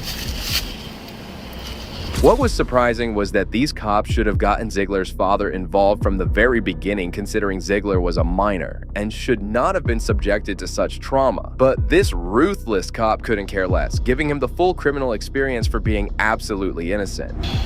And we'll get everything squared away. Stole before. I don't. Okay. And sir, I can try to find the bill of sale. I have sir, a lot and I'm not saying that you stole it. Right now, what we've got is we just got a stolen motor vehicle. We're not saying that you stole the vehicle. Okay, I'm not saying that at all, okay? Yes, sir. But it still is a crime to be in possession of a stolen motor vehicle. So he's talking with your dad right now. I can tell you, I can show you if you can go on. You can go on my phone. I can show you exactly what I bought it from. Okay. We met at the Lillington Presbyterian Church. Okay. If you know what that is. Okay. Lillington Presbyterian Church. Well, your dad's coming over here right now. It was about 8:30 when we met. Hey, how you doing, sir? Hey, Dad, I need that bill of sale. Reason all this is going down, that vehicle's been entered as stolen into National Crime Information Center. Do you have the bill of sale by any chance, sir? I don't know what it is. It's either in my room or in the garage. You gotta tell me where it is, Marcus. I saw y'all sign it, but what did you do? What is the guy's name that sold you the bike? think it's like tone or something. If you go on my phone, you can look at the Facebook profile. Okay, well, also, tell me what the bill of sale is. Go on the counter and see if it's on there. What counter? Inside the kitchen, the first one that has all where you put the mail at. If it's not in there, look in the garage, like over by, you know where the stuff with the air compressor is? Although they finally went and brought the dad out, there was still no chance for them to just let him go, as his dad needed to locate the bill of sale. These corrupt officers wouldn't accept any other sort of evidence. What's gonna happen from here? Like once y'all. So right now, what we're gonna need to see is we need to see the bill of sale.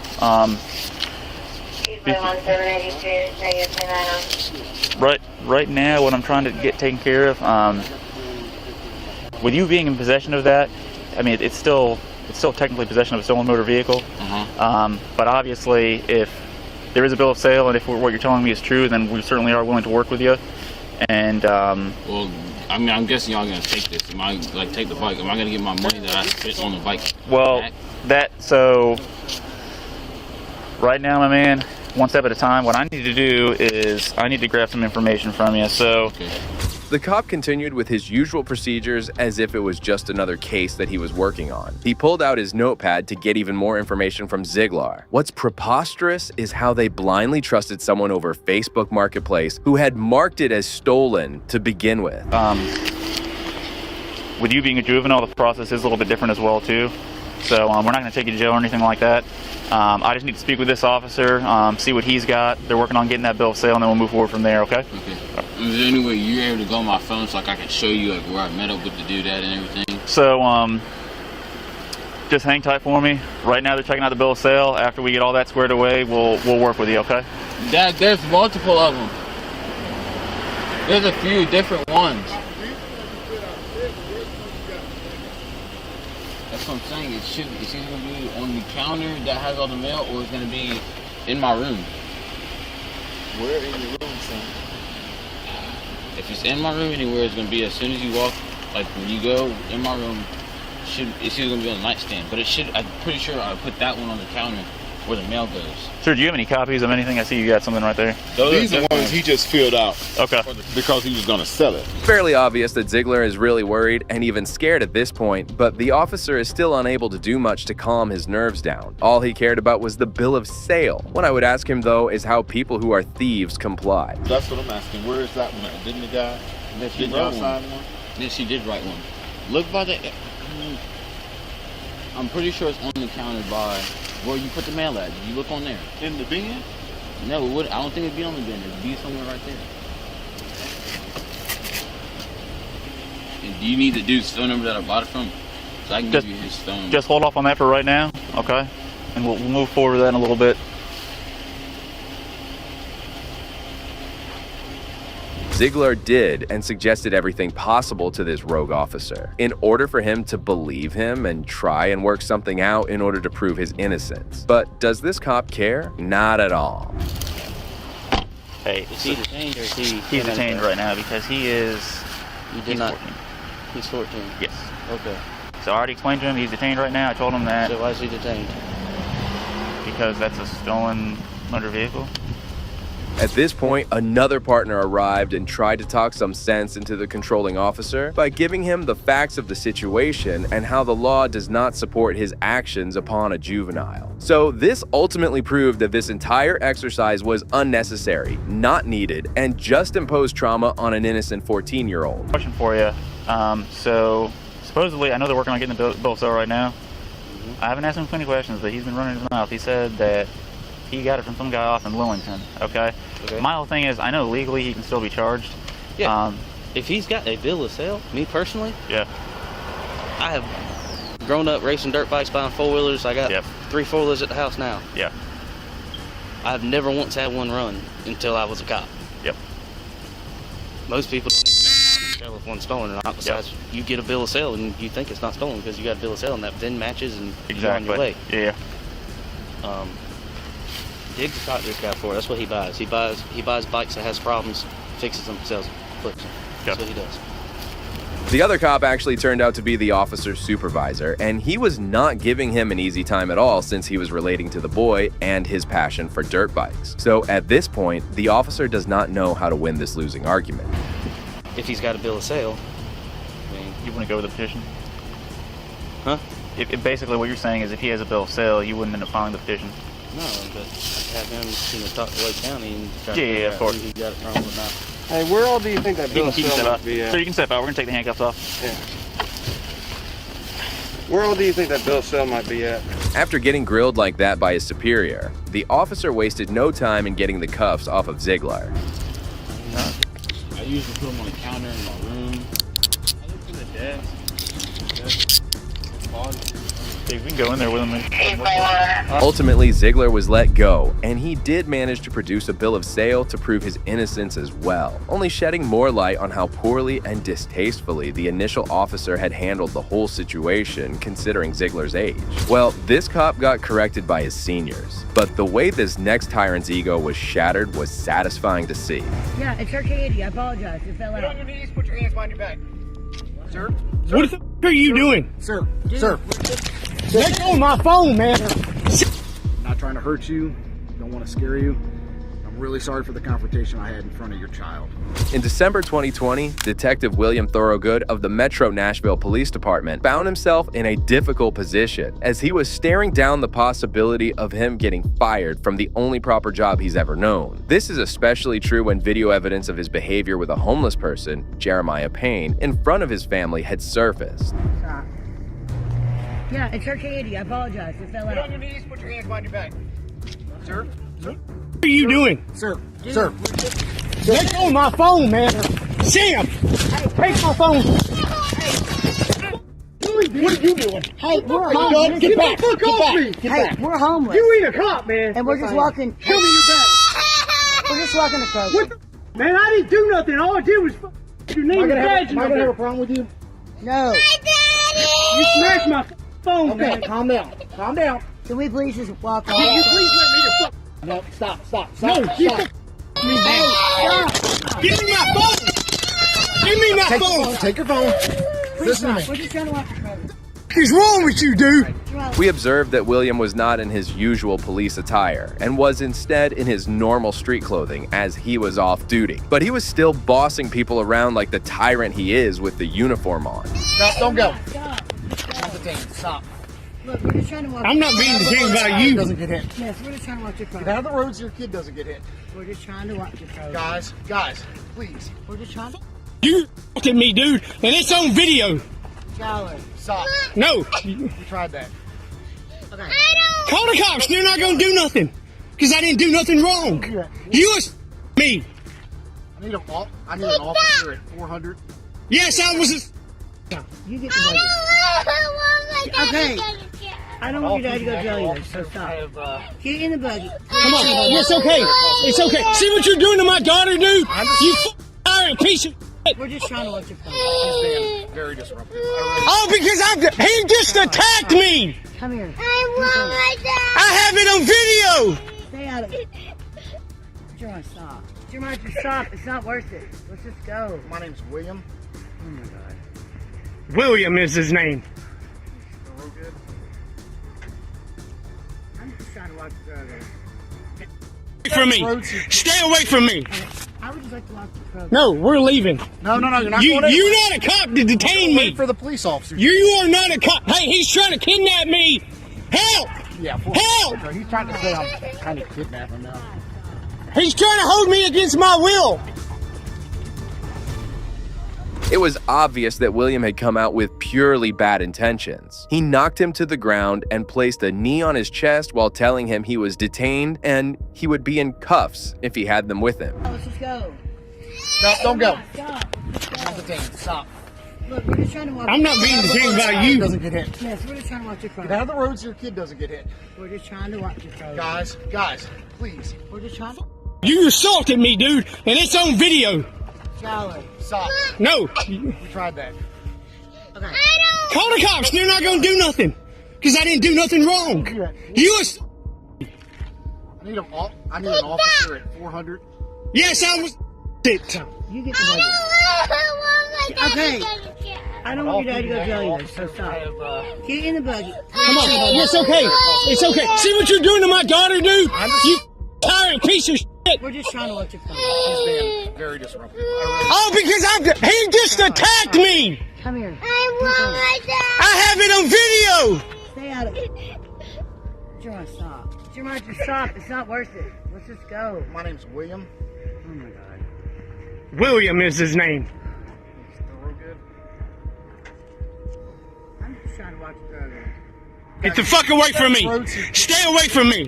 I would just like to watch. William thought he would be entirely safe and fine considering that the homeless man would have no weapons. But the homeless man still had him guessing twice. No, I didn't threaten you. It's on video, you liar. No, we don't. I said because I'm homeless don't mean I don't have. He said because I'm homeless doesn't mean I don't have a weapon. We don't have any weapons. You was and attacked me. We're gonna be at Tivoli and Gracie. Come on, let's go. Yeah, you're crazy, dude. You're psycho. What's his address? I'm gonna put this all over YouTube. I got a very big YouTube channel, you piece of.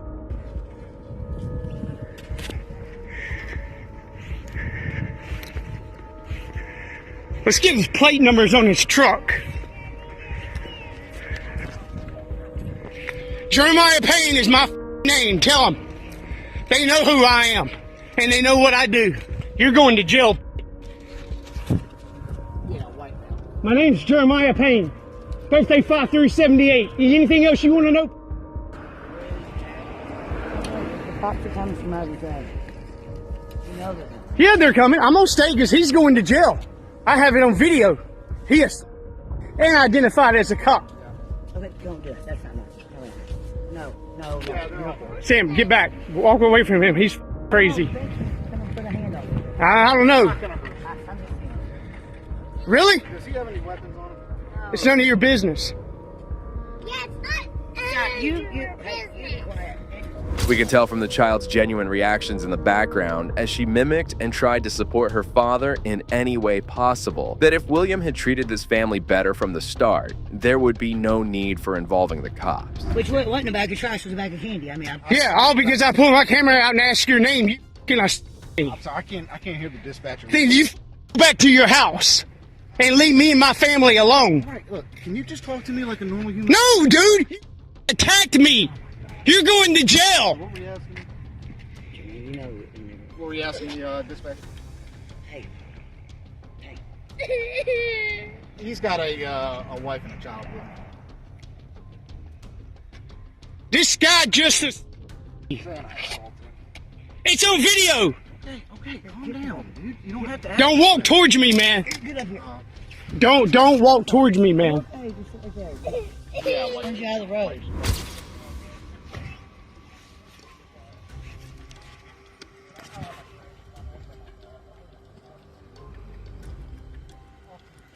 Towards me, threw me down on the ground. Put his knee in my throat, literally had me down on the ground.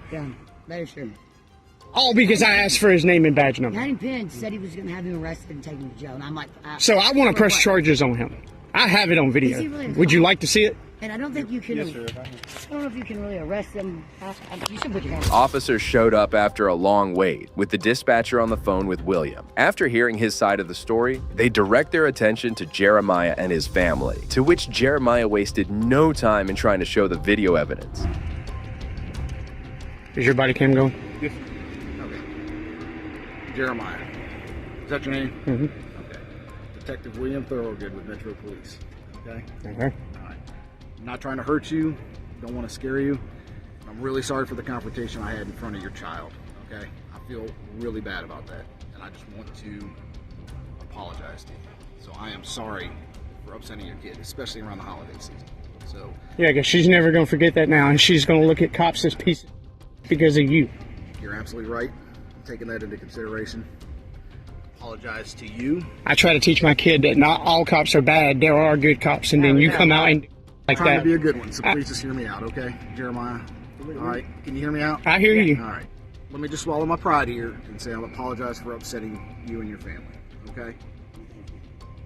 That's good. Would you like a nugget? Yes. Yeah.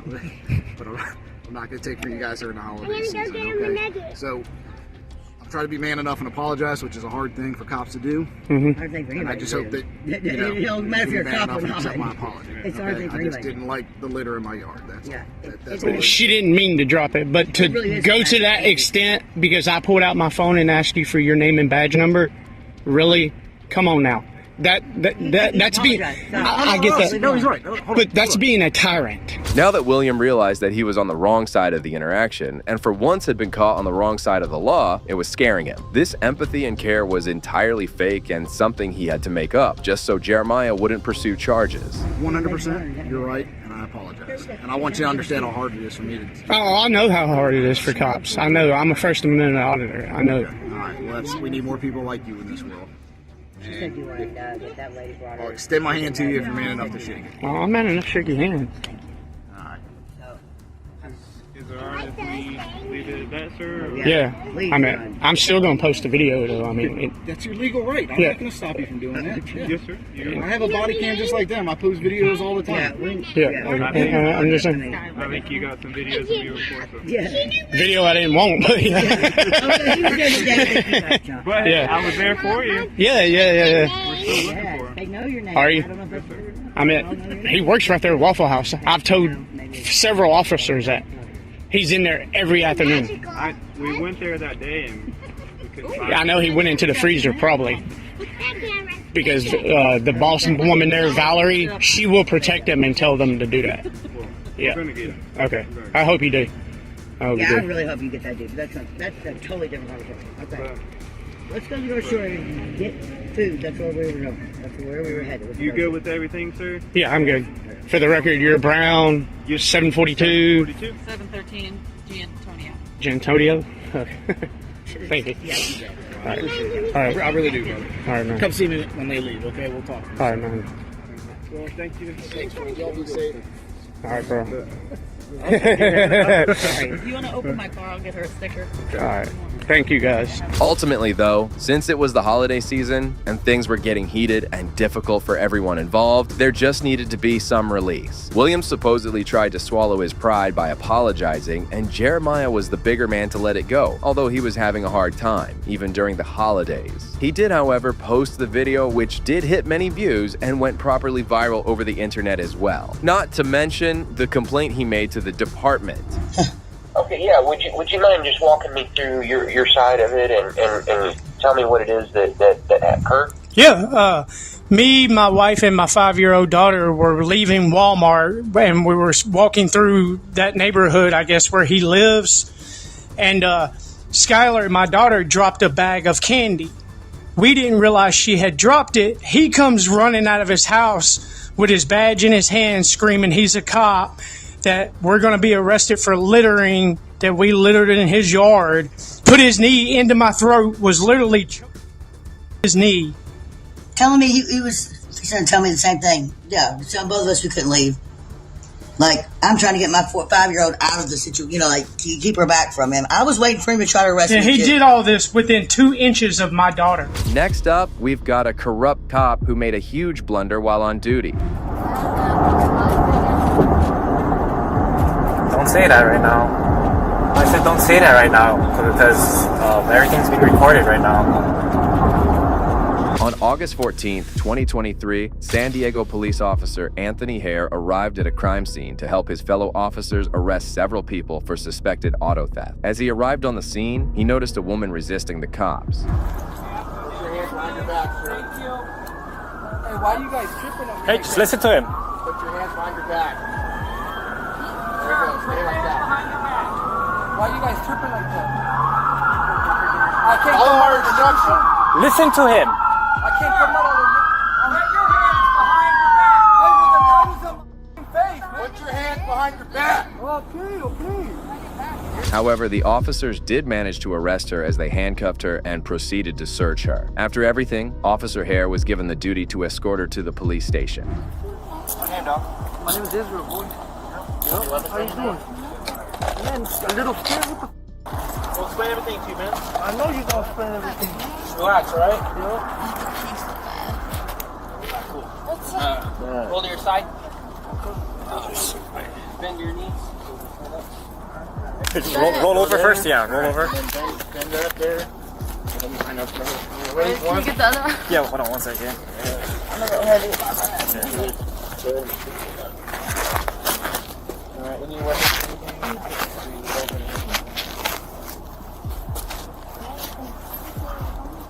Okay, we're just gonna go to my car right here, okay? Follow me. Is this car good? Alright. You're gonna come with me to my car. So let's go. Oh, well, he said you heard him when he said it. Oh, let's go. About asking me. Yeah. This way. Walk across the street. Not even. He said he was gonna ask me. What's that? Why are you the only mean one right here? I'm not mean. Bro, you're the only. No, we can honestly, talk more once we get into the car, okay? I got your. Sorry for calling that, but. I got your not your duffel bag, but the drawstring bag. I got all of that.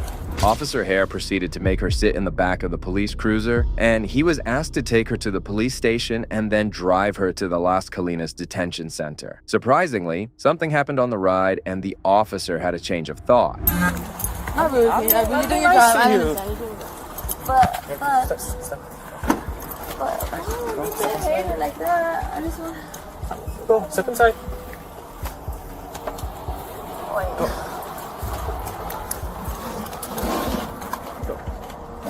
I'm gonna put screen inside. Perfect. Just a little bit more. I don't want to pinch your skin. Alright. Why are you asking that?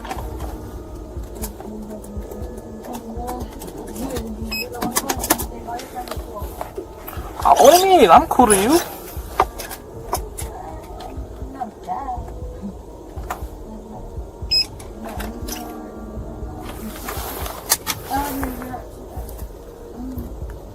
What is it gonna hurt me if I were to... You know what I mean? That's what I should say. I don't know.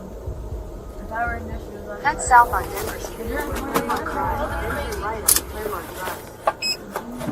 The officer took her to the police station and was on the way to the detention center when the conversation between them started to get a little flirty.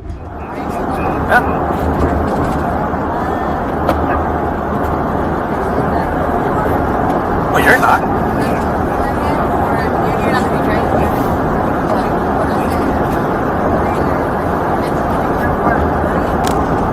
Well, I can't hear you now.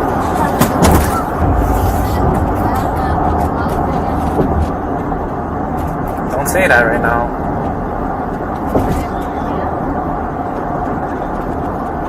No, I said don't say that right now because everything's being recorded right now.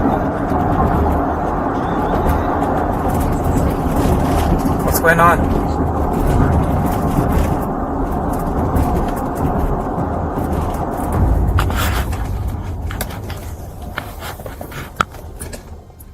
Just minutes before reaching the detention center, the officer entered a dark residential street and got into the backseat of the vehicle. He even turned off his body cam before coming back. However, he soon made a blunder and ended up closing the back door. He had to call a supervisor asking for him to bring his master key, claiming that he accidentally locked himself in. Moments later, a supervisor arrived and opened the door.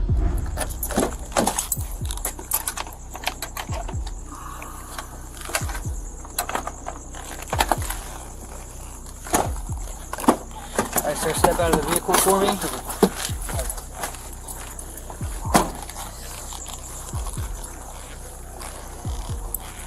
114 yellow. What code for? Everything just went wrong. Okay, hold on. Let me turn my camera off. She's code 4? She's code 4. Okay.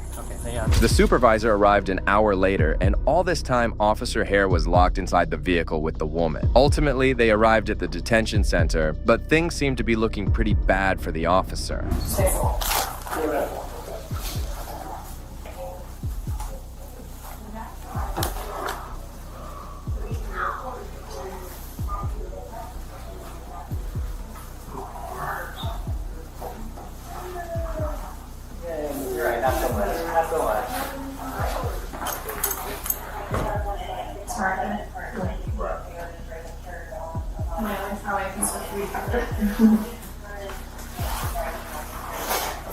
Shoes, you want to do that there? Once you case number shoes up. I can do the shoes later. Okay. Yeah, I'll do the shoes later.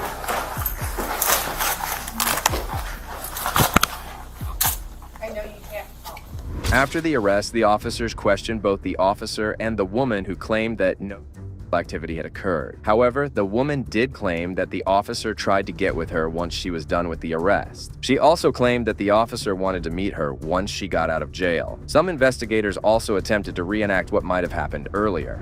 And then so this is when I was shaking her, and then this is when I went in, but then I don't know if I had my hand like this, and then something like that happened, and I kicked it with my foot like that, and then I was in, and then I was waking her up like this.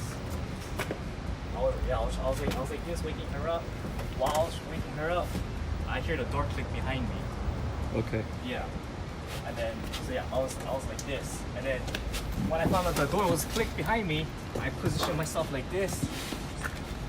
And I already knew that there was no door handle, but I was just like frantic. I was like, I can't get out of here. Okay. And then that's when she was able to sit up here. And then I told her, you stay there, blah, blah, blah. And then I was just like hunkered down like this on my side. The department did a test on Hare's clothes for semen and found traces on his belt. Soon after this incident, Hare resigned from the police department as he declined to participate in the subject officer interview that had been scheduled. Well, if you think this officer was dumb, the next one took things up a notch.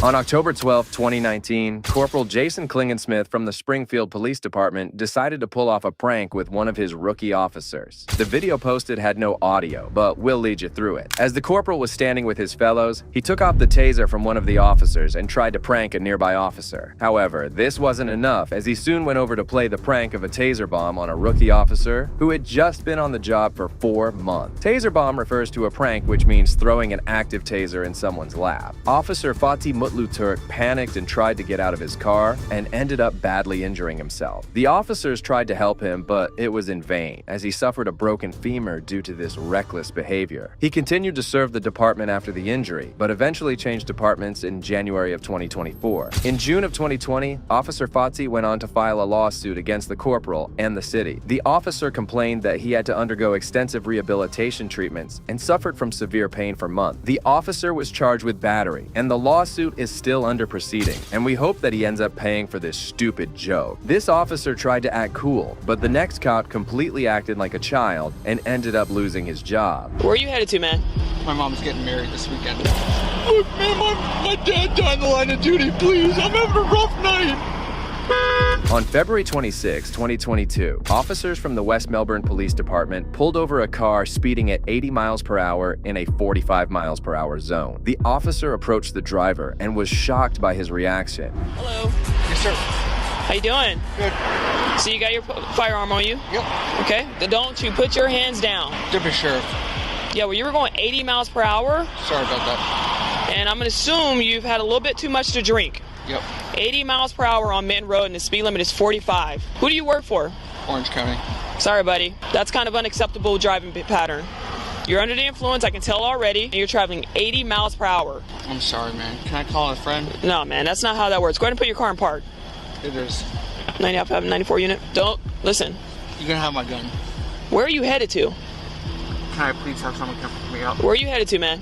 My mom's getting married this weekend. That doesn't really tell me where you're headed to. I don't know. The driver was identified as Orange County Sheriff's Deputy Zachary Erickson. The deputy claimed that he had run away from his mother's wedding and soon went on a painful rant. Listen, put your hands behind your seat rest, man. I'm gonna take this gun off you. Yeah, look, I don't want it. You got any other firearms on you?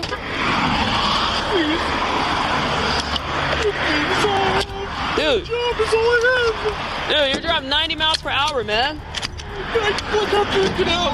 Please, that's all I have. What? My job is all I have. Please, don't. Please. I'm having a rough night. You got your license on you, sir? I don't. It's in my room. Your license is in your room? Look, man, my dad died in the line of duty. Please, I'm having a rough night. Listen, man, you gotta pull yourself together, all right? You gotta pull yourself together. Look, I swear, I'll have someone come pick me up, please. The deputy had a complete breakdown, and he started to get incredibly defensive. The officer, however, would not be convinced by these tears, as he proceeded to do his job. Listen, I'm I'm having a rough night, okay? My dad, look, listen, you can look at my badge, my ID. That's 2011, man. Listen, man, I'm having a rough night, okay? Listen, this is no disrespect to your dad. I don't think you should disrespect him either by bringing this up. You understand? I'm having a rough night, okay? My mom's getting married to another guy. I don't know what to do, okay? Listen, you're an adult, all right? You're accountable for your actions. You are held at a completely entire different level, Listen, right? I can't. You can just pull yourself together. God. Where are you headed to? Anywhere but my mom's hotel, because I don't know what to do. I'm sorry? Where are you headed to? I don't know. Where are you coming from? My mom's hotel, and I don't know where I'm going. You know where you're going. You're going somewhere. It's on your phone's GPS. Ma'am, I don't know. Deputy Zachary's reason for fleeing while intoxicated was bizarre. Despite being a grown man, he couldn't accept the fact that his mother was getting married. I am so scared that my mom's getting married to a new guy. Dude, how old are you? Almost 30. You're almost 30 years old, and you want to blame your actions on the fact that your mom is choosing to move on with her life? No, ma'am. You could have hurt someone, man. You could seriously hurt someone. Ma'am, I can assure you that I'm terrified. I don't know where to go with my life. What do you do for employment? I'm a deputy sheriff, man, for my life, man. You're a deputy sheriff where? OPD. Or Orange County. I'm so scared to be. I'm so scared that. You'll stay 10-12? Yeah, thank you. Moments later, a senior officer arrived on the scene and started to interrogate the deputy. He even asked him to undergo some field sobriety test, to which he had a shocking reaction. Do you have any physical defects, disabilities that would prevent you from being able to walk a straight line or stand in one foot? No? Okay. Are you willing to do these exercises? No? If you refuse to perform the exercises, I have to make a decision as to whether you are safe to drive or not based on everything I've seen up to this point. Do you understand? Will you perform the exercises? If you refuse to submit to this test, your privilege to operate a motor vehicle will be suspended for a period of 1 year for a first or for 18 months if your driving privileges has been previously suspended as a result of a refusal to submit to such a test. Further, if your driving privilege has been previously suspended for a prior refusal to submit to a lawful test of your breath, urine, or blood, and you refuse the test, I am requesting of you now, you will be committing a misdemeanor. Your refusal to submit to this test is admissible into evidence in any court proceedings. Do you understand what I've explained to you? Despite knowing that failure to complete the test might even end up raking his job, the deputy blatantly refused. This shows his commitment to law enforcement, and officers like these just don't deserve the badge. Shortly after, the officers proceeded to arrest him. Hey, Zachary, go ahead and stand up. Zachary, stand up, buddy. You're under arrest for DUI, okay?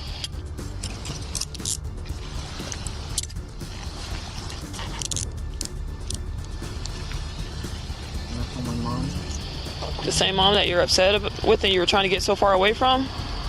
You have nothing sharp on you? Nothing? Okay. Can I call my mom? Yeah, one second. Can I call my mom? Yeah, I'm just gonna meet up with the van driver, and we'll do all that, okay? Please. Yep.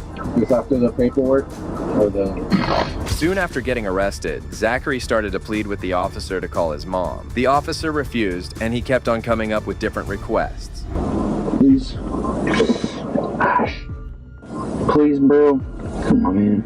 Please, bro. I gotta finish this first because it's more important, and then... I know, but these cuffs... Just stop moving, stop twisting them around. I'm not. I didn't put them that tight. You did. I put 2 fingers between the cuff and your wrist. I'm not. And it fit. Please. Open what? Open the door. Why would I do that? Can you please open the door? Why would I do that? Please. Come on, man. Please. Please. Can you help me out? Please open the door. I'm not gonna open the door. Why? Can you help me out? Please, bro, these cops are Kill assist, so I'm not stalling the van driver when he comes. I know, but please, bro. No, that would be even better. Can you put it in the front now? Not right now. Please, bro. Look, man, I'm alone. I'm not trying to... Listen, man, come on. I'm alone. It's sad to see how Zachary acted after getting arrested. Despite knowing all the protocols, he kept on being difficult and even started to complain about health problems after some time. I had a bad burger for dinner, bro. Please, man. Come on. Please. Come on. Hey. Come on, man. I don't want to throw up in your car. Come on. Hey. I'm gonna throw up, bro. I had a bad burger for dinner, bro. You can't do it outside the window? I can't. That's why I put the window down. I can't. I have to go to the hospital. Chest pain. Chest pain? Can you make sure you throw up? Or if you have to. Huh? Do you have to throw up stuff? I have chest pain. Yeah. Even after I loosen up your cuffs, you're gonna have chest pain? Yeah. Where does your chest hurt? You think it's just from drinking? I didn't, I loosen the cuffs, but I just don't want you to say stuff that you don't mean. Even if I loosen your cuffs, your chest. Yep. Let's see if you feel better by the time they come. Turn around, so I can loosen the cuffs. My chest already hurts, man. The officer returned to the back and loosened his cuffs. Despite this gesture, Zachary's sense of entitlement persisted, and he continued demanding that the officer open the door, even though it was clear that it wasn't going to happen. If you want, I'll throw up this hot dog in your car. I had a bad hot dog, bro. Thought it was a burger. It's a hot dog. It's whatever you want it to be. Can you just open the door, please, bro? For 2 minutes. I opened it earlier.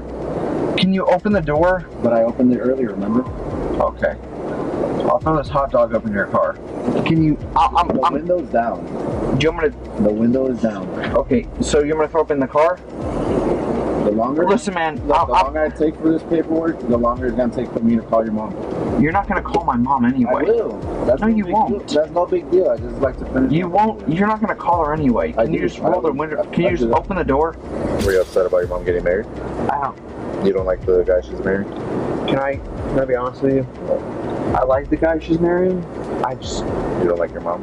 No, I would die for my mom, bro. So why were you upset over that? I never expected my dad to die when I was 18. And... Seeing that he's not in the picture and your mom's marrying someone else upset, it triggered you? My dad died in the line of duty, so I just... Sorry about that. Was he in the military or cop? The deputy sheriff. We're Orange County too? No. The officer had sympathy for Zachary's feelings, but that did not mean that he could act as he wished and drive while intoxicated. If this wasn't bad enough, the corrupt cop also started to demand some favors from the officer. Keep asking for favors, keep distracting me.